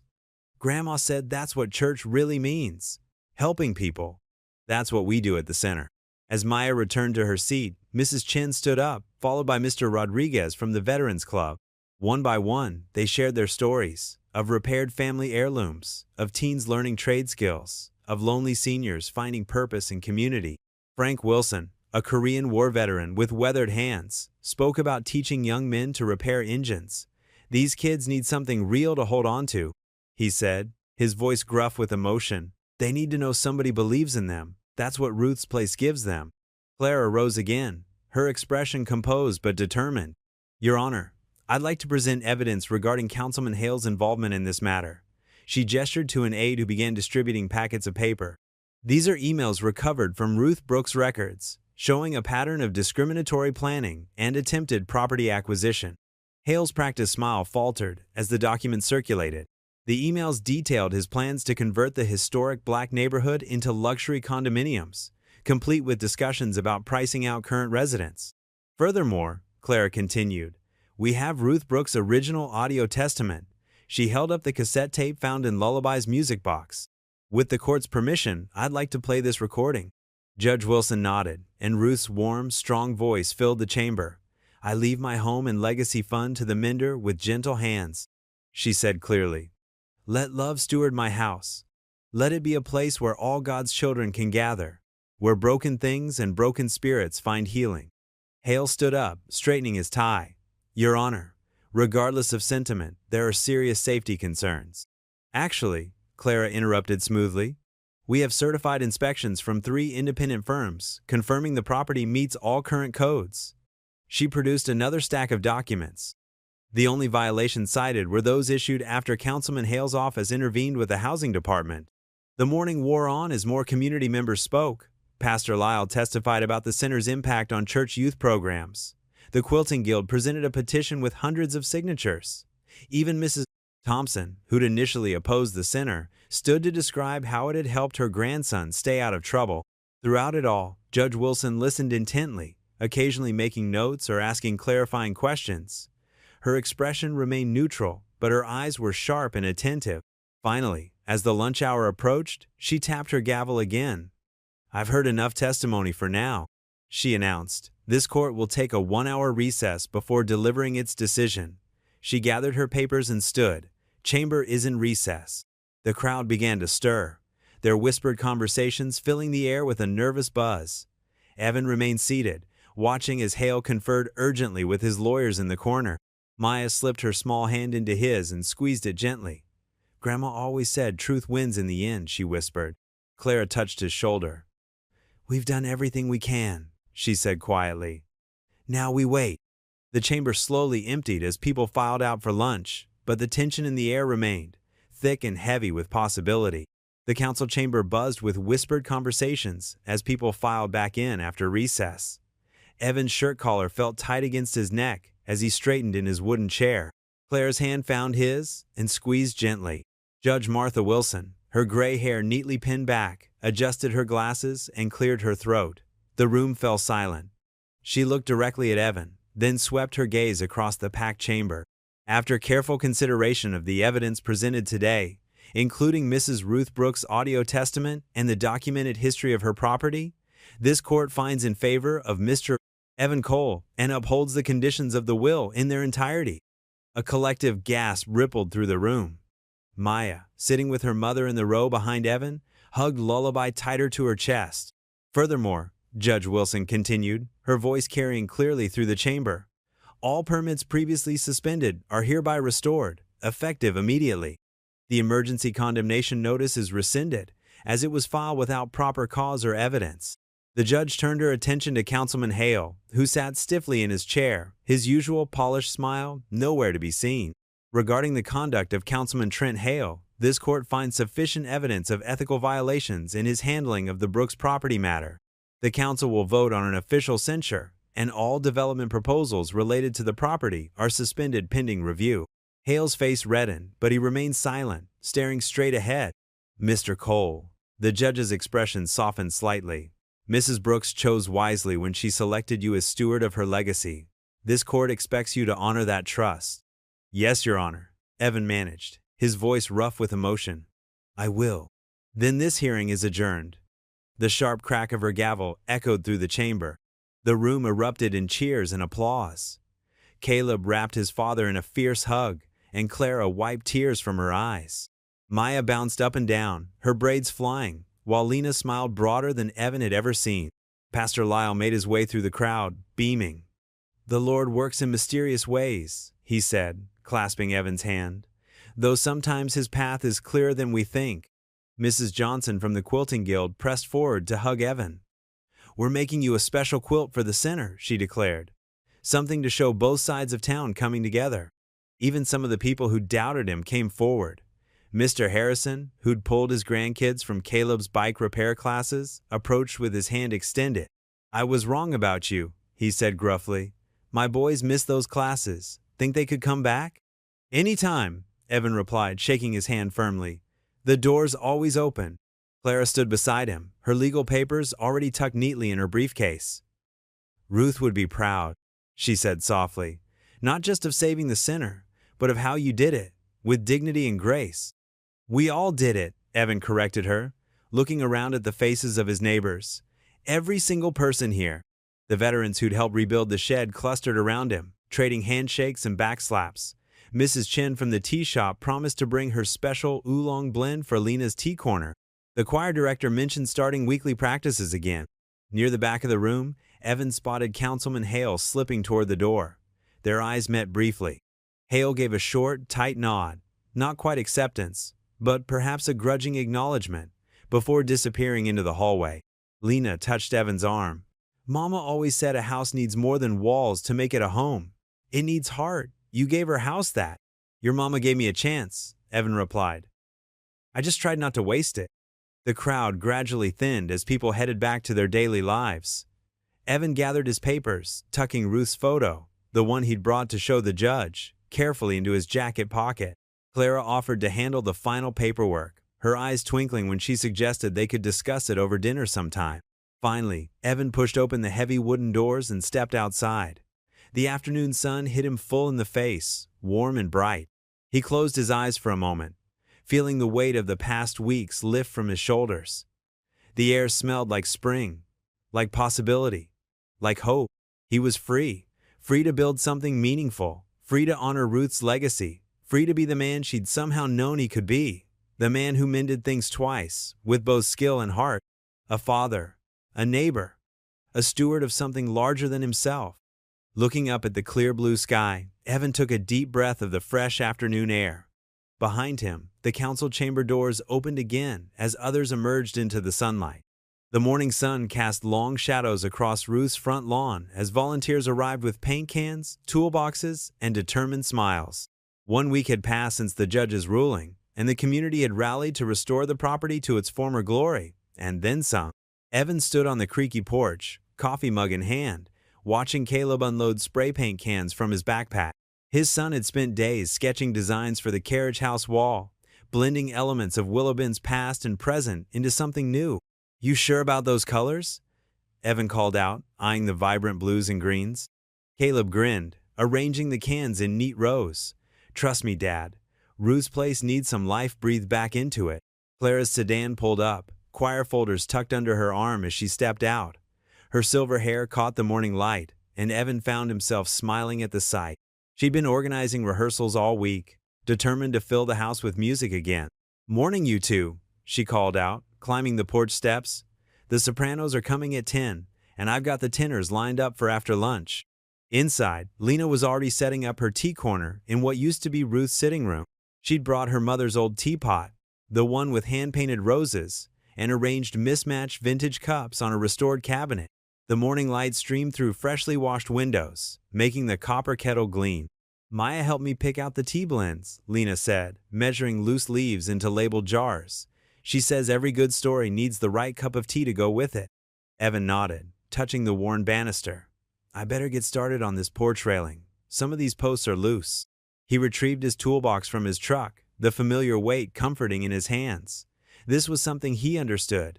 The grain of wood, the quiet satisfaction of making broken things whole again.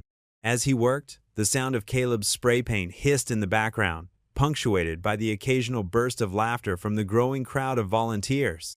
The morning wore on. Clara's choir members arrived in waves, their voices drifting through open windows as they practiced hymns Ruth had loved. The harmony of "His Eye is on the Sparrow" floated out across the lawn, making several workers pause to listen. Evan worked steadily, removing rotted sections of railing and replacing them with carefully measured new pieces.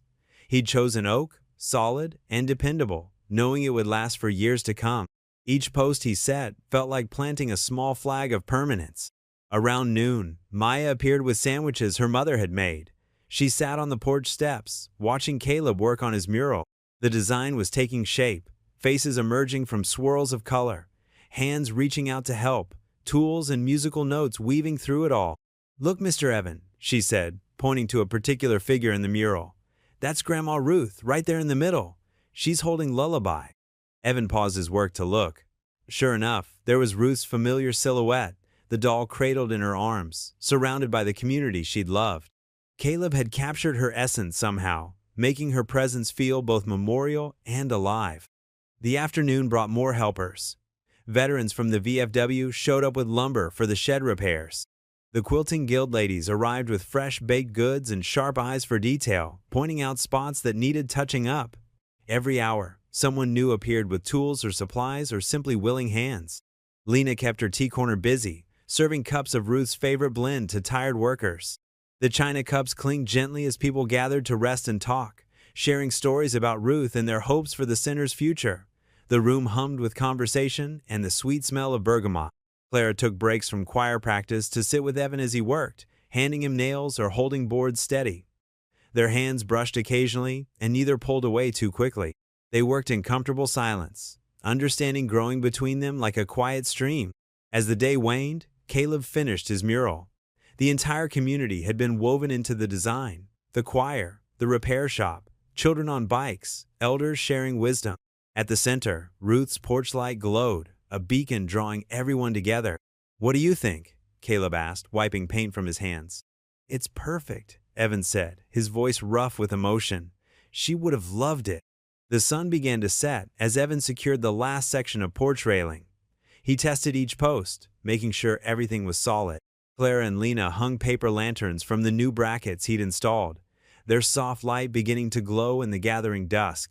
Around them, volunteers were cleaning up, gathering tools, and stepping back to admire their work.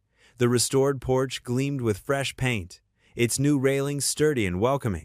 Lanterns swayed gently in the evening breeze, casting warm pools of light across the boards where so many conversations would take place. The day's last choir rehearsal ended, and the singers spilled out onto the porch, their voices still humming with harmony. They mingled with the remaining workers, admiring the mural and the repairs, everyone speaking in the soft tones that come with shared accomplishment. Evan stood at the bottom of the porch steps, looking up at the house that had become so much more than a building. The lanterns glowed like earthbound stars, illuminating the fresh paint and new wood, the careful repairs and loving touches that had transformed Ruth's home into everyone's home. The Saturday morning air buzzed with anticipation as nearly 200 people gathered on the freshly mowed lawn. A large cloth covered the new sign mounted above the wraparound porch, fluttering gently in the breeze. Children darted between adults' legs, their laughter mixing with the murmur of conversation. Evan adjusted his tie, the same one he'd worn to his wife's funeral, but today it felt different, less heavy. Beside him, Maya bounced on her toes, clutching Lullaby to her chest. The porcelain doll's crack was still visible, a gentle reminder of where this journey had begun. "Almost time," Clara whispered, touching his elbow. She wore a blue dress that matched the morning sky, her choir director's folder tucked neatly under her arm. The choir members stood ready on the porch steps, their matching robes crisp and clean. Lena emerged from inside, carrying a tray of Ruth's favorite teacups. "Everything's set up in there," she said. The display tables looked beautiful. Through the open windows, Evan could see the careful arrangements: repaired radios, restored furniture, mended quilts, and dozens of other items that told the story of their community coming together. Each piece carried a small card explaining its history and who had fixed it. Caleb's mural on the carriage house wall drew many admiring glances. It showed hands of different colors, passing tools and fragments of broken things to each other, all flowing together into the shape of a house with an open door. Above it, in flowing script, "Mended twice." Pastor Lyle stepped forward, raising his hands for quiet. The crowd settled, and Evan's heart quickened. This was the moment, not just unveiling a sign, but declaring what they'd become. "Friends," the pastor began, "we gather today to celebrate something remarkable. Not just the saving of a house, but the mending of a community." He nodded to Evan. "Mr. Cole, would you do the honors?" Evan gripped the rope attached to the cloth cover, looking out at the faces before him. There were the Quilting Guild ladies who'd worked late into nights, repairing fire-damaged heirlooms. The veterans who'd rebuilt the shed, stronger than before. Young bike mechanics Caleb had trained. Children clutching toys that now worked again. With a steady pull, he revealed the new sign. "Ruth's Porch, a house for mending." The letters were hand-carved by Mr. Chin, the retired woodworker who'd found purpose again, teaching workshops in the basement. Applause rippled through the crowd. Maya squeezed Evan's hand, beaming up at him. "Grandma would love it," she whispered. Clara raised her conductor's hands, and the choir began to sing Amazing Grace. Their voices filled the morning air, floating across the neighborhood where Ruth had lived and loved for so many years. Several elderly residents wiped away tears, remembering countless evenings of Ruth's choir practices drifting through these same streets. When the song ended, Evan stepped to the microphone they'd set up. He pulled a wrinkled note from his pocket, then tucked it away again. These words needed to come from his heart. "A few months ago," he began, his voice steady, "a little girl brought me a broken doll. She told me something her grandmother always said. When things break, you mend them twice, once with glue, once with love." He paused, looking at the gathered faces. I didn't understand then what Ruth Brooks already knew, that sometimes the strongest repairs aren't the ones you can see. He gestured to the house behind him. "This place isn't just about fixing broken objects. It's about mending the tears in our community fabric. Every time someone walks through that door seeking help, they'll find more than just tools and willing hands. They'll find neighbors who care, stories to share, and maybe even a cup of tea." Children played tag around the newly planted flower beds while he spoke. A toddler balanced on her father's shoulders, pointing at the wind chimes Caleb had repaired and hung from the porch rafters. These simple moments were exactly what Ruth had envisioned. "So today," Evan continued, "we're not just opening a repair shop or a community center.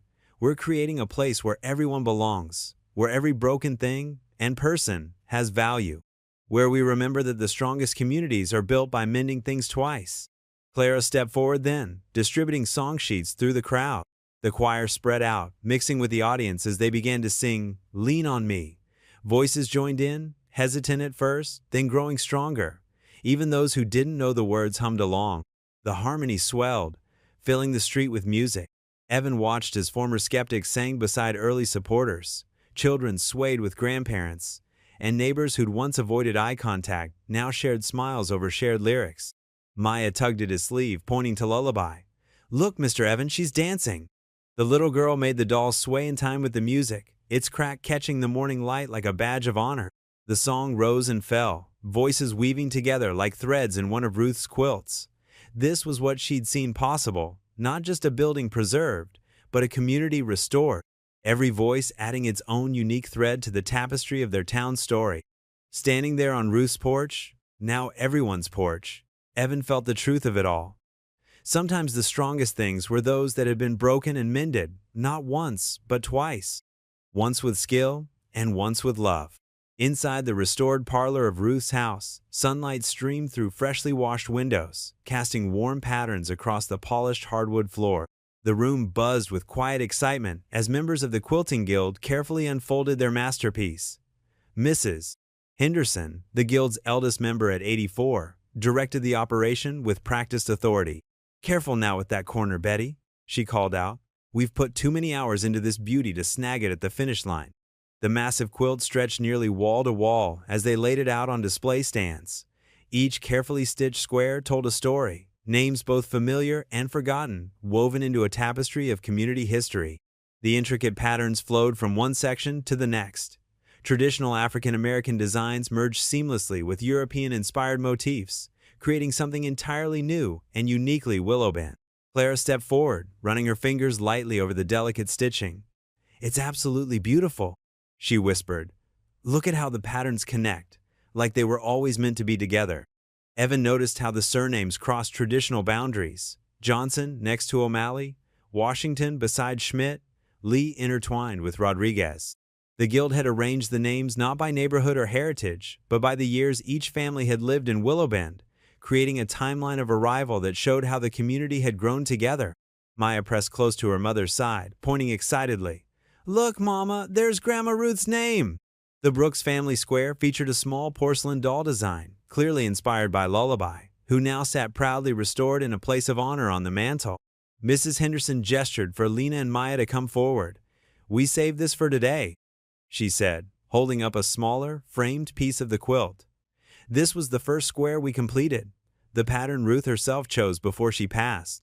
The square showed a porch light glowing in darkness, with the Brooks family name embroidered in golden thread. Small beads had been sewn in to catch the light, making the design seem to shimmer. Lena's hands trembled slightly as she accepted it. Ruth wanted everyone to remember that her porch light was always on. Henderson explained, her voice warm with memory. "Said you could judge a neighborhood by how many porch lights stay lit after dark." Evan stepped forward, clearing his throat. "This square, and the whole quilt, will hang permanently in the parlor," he announced, "right where Ruth used to host her famous Sunday teas." He glanced at Lena, seeking approval. "It's part of our history now, all of our history." The Quilting Guild members began pointing out details to the gathering crowd. There was the tiny crossed wrench pattern in the Cole family square, representing Evan's repair shop. The Wynn square featured musical notes, a nod to Clara's years directing the choir. Each design had been chosen with careful thought, weaving together the town's past and present. "My great-grandmother's name is here," one elderly man remarked, his finger tracing the faded surname. "She worked as a housekeeper in this very home, back when it was first built." "And here's my daddy's family," added another voice. "He helped install the first streetlights on this block." The room filled with similar discoveries as people found their connections to each other through the quilt's intricate design. Children traced the patterns with curious fingers, while their parents and grandparents shared stories, filling the air with the soft murmur of remembered history. Maya tugged at Evan's sleeve.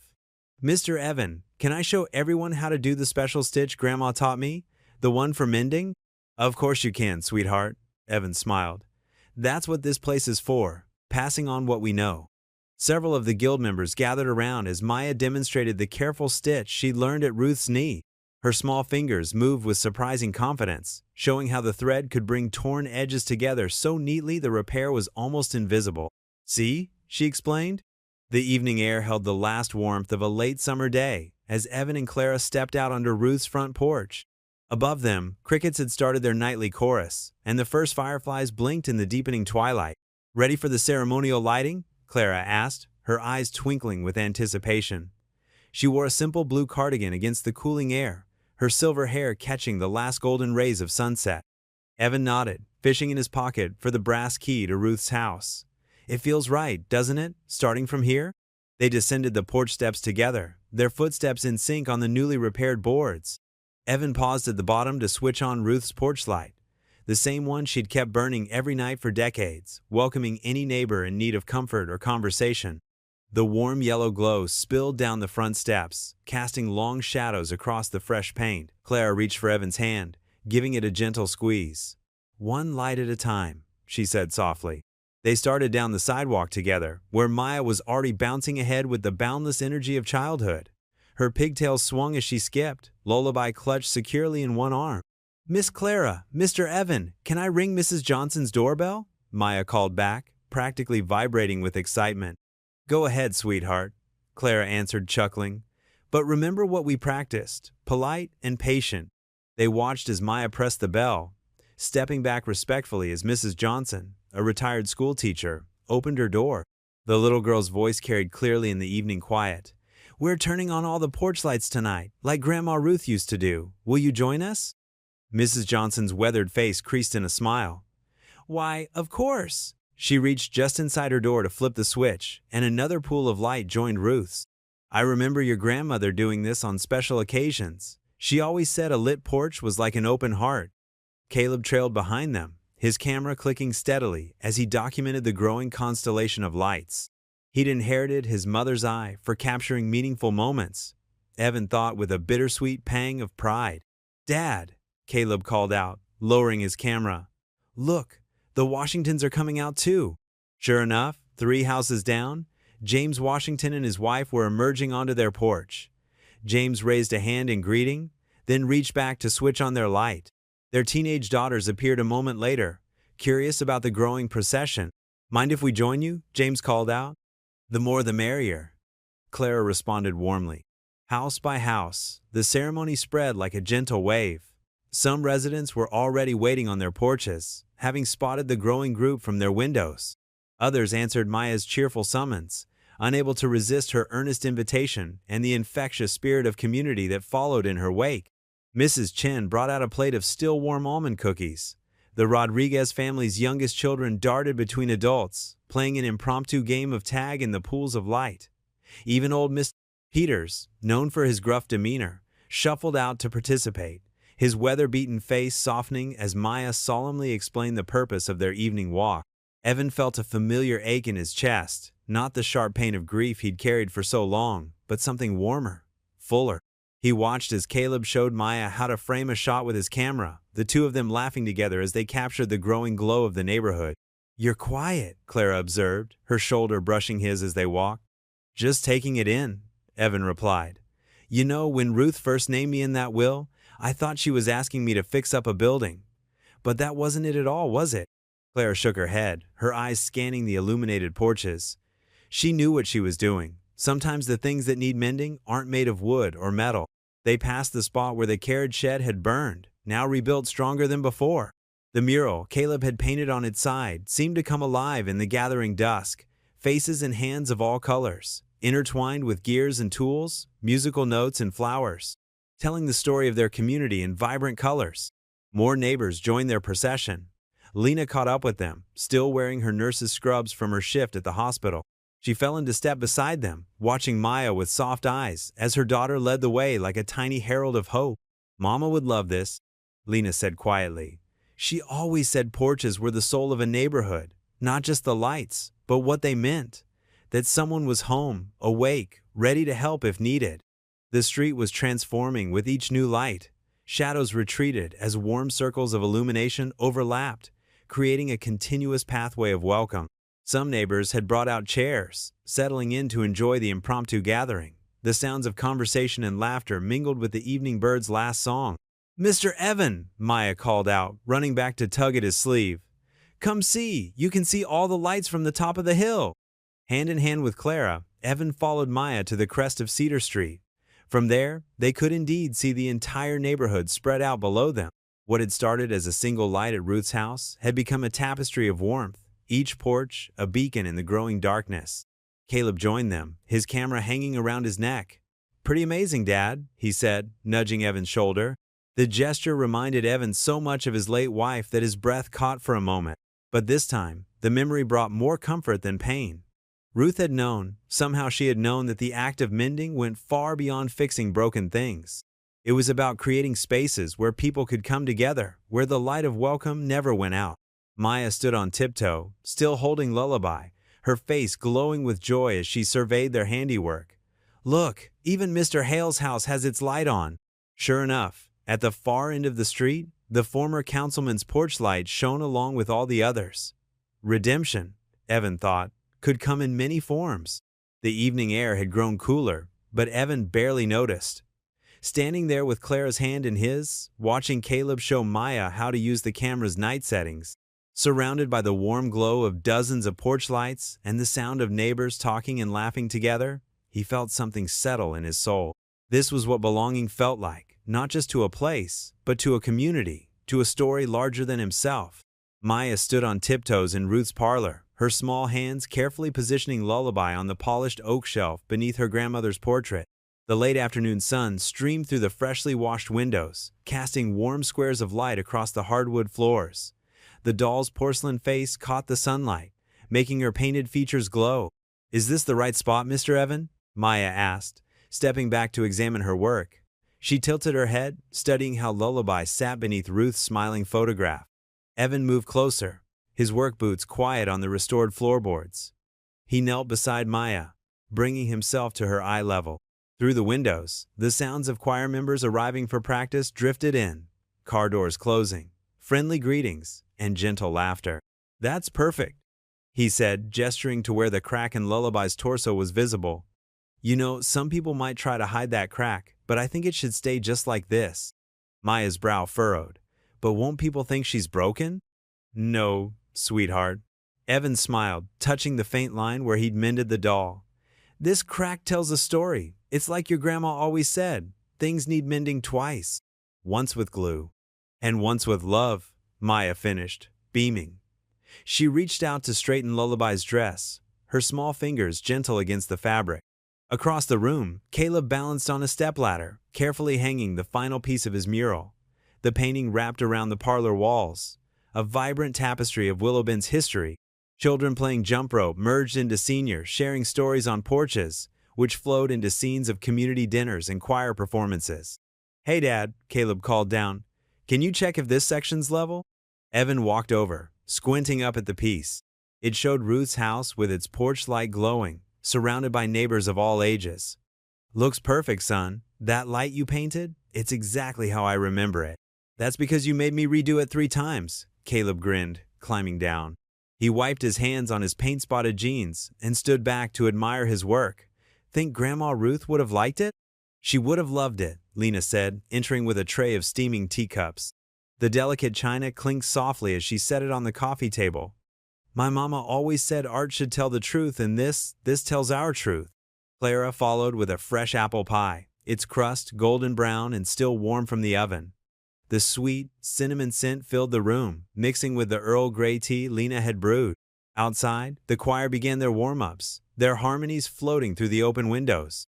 "Maya, honey, would you help me set out the plates?" Lena asked, pulling out Ruth's old china from the cabinet. Maya skipped over, carefully carrying each plate to the coffee table. She arranged them in a perfect circle, just as she'd watched her grandmother do countless times before.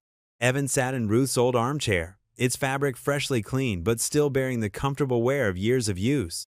He watched as Caleb added a few final touches to the mural's edges, as Maya counted out forks with serious concentration, as Clara and Lena worked together to serve the pie. Through the window, he could see Pastor Lyle leading the choir through their scales. The music swelled and ebbed, a familiar hymn taking shape. Some of the singers swayed gently, their voices blending in practiced harmony. "Tea's ready," Clara announced, passing out the cups. Steam curled up from the dark liquid, carrying the bergamot scent that had always been Ruth's favorite. They gathered around the coffee table, balancing plates on their laps. Maya sat cross-legged on the floor, her pie already half-eaten, while Caleb sprawled in the window seat, his long legs stretched out before him. "You know," Lena said, stirring her tea thoughtfully, "Mama would sit right where you are now, Evan, and tell stories while we had our afternoon tea. She'd say every cup shared was a bridge built." The choir's voices rose in perfect harmony, singing about grace and redemption. The music seemed to wrap around them like a warm blanket, familiar and comforting. Maya got up and walked back to Lullaby's shelf, pie crumbs on her chin. "Grandma used to sing this one to me in Lullaby," she said, reaching up to touch the doll's hand. "Remember, Mama? She'd rock in her chair and sing until we fell asleep." Lena nodded, her eyes growing soft with memory. "That she did, baby. That she did." The late afternoon light began to shift, painting the walls in soft gold. It caught the edges of Caleb's mural, making the painted porch light seem to actually glow. The choir moved into another song, this one slower and sweeter. They sat together, sharing pie and memories, while the music wove through the air. Maya hummed along between bites, Caleb tapped his foot to the rhythm, and Clara poured second cups of tea. The crack in Lullaby's torso caught the light, a gentle reminder of what it meant to be broken and made whole again. The late September evening wrapped Willowbend in a gentle coolness as Evan Cole made his final rounds through Ruth's house. No, he corrected himself. Through the community center. The floors still held the warmth of a day filled with activity. Morning quilting circles, afternoon bike repairs with Caleb's kids, and tonight's potluck supper that had drawn folks from both sides of Main Street. He paused in the parlor, where Lullaby sat proudly on her shelf beneath Ruth's portrait. The doll's familiar crack caught the lamplight, a testament to breaks mended and hearts healed. Next to it hung the community quilt, its patches telling stories of families across generations. Surnames stitched together just as their bearers now gathered under this roof. "Just like you planned, didn't you?" Evan murmured to Ruth's photograph, switching off the parlor lamps. The room fell into shadow, save for the glow of porch lights filtering through the windows. In the kitchen, he found a forgotten plate of Mrs. Henderson's chocolate chip cookies, the ones she'd started bringing every Thursday after Caleb fixed her grandson's bicycle. He wrapped them carefully in wax paper, making a mental note to return the plate tomorrow. These small gestures of borrowing and returning, of sharing and mending, had become the center's heartbeat. The choir room still hummed with leftover music, even hours after practice had ended. Sheet music lay sorted on the piano, Clara's neat handwriting marking upcoming hymns for Sunday. Her reading glasses sat folded beside them, forgotten in her hurry to help serve at the potluck. Evan pocketed them with a smile, knowing she'd need them for tomorrow's legal briefs. Moving through the wide hallway, he straightened a frame holding Caleb's latest photographs, faces of their neighbors caught in moments of joy, learning, and connection. There was Maya teaching younger kids how to thread a needle, veterans showing teens how to fold flags, Clara directing the choir with her whole heart visible in her stance. The wooden floors creaked familiar greetings under his boots as he made his way to the front door. Each sound reminded him of late nights spent replacing boards, of Clara bringing him coffee, of Lena insisting he take breaks to share tea and stories. The house had taught him its language over these months, speaking in settling beams and whistling radiators. At the entrance, he paused to check the donation box. Fuller than yesterday, with carefully counted dollars and coins from folks who could spare them, helping to keep the lights on for those who couldn't. The system worked because everyone gave what they could, whether money, time, or skills.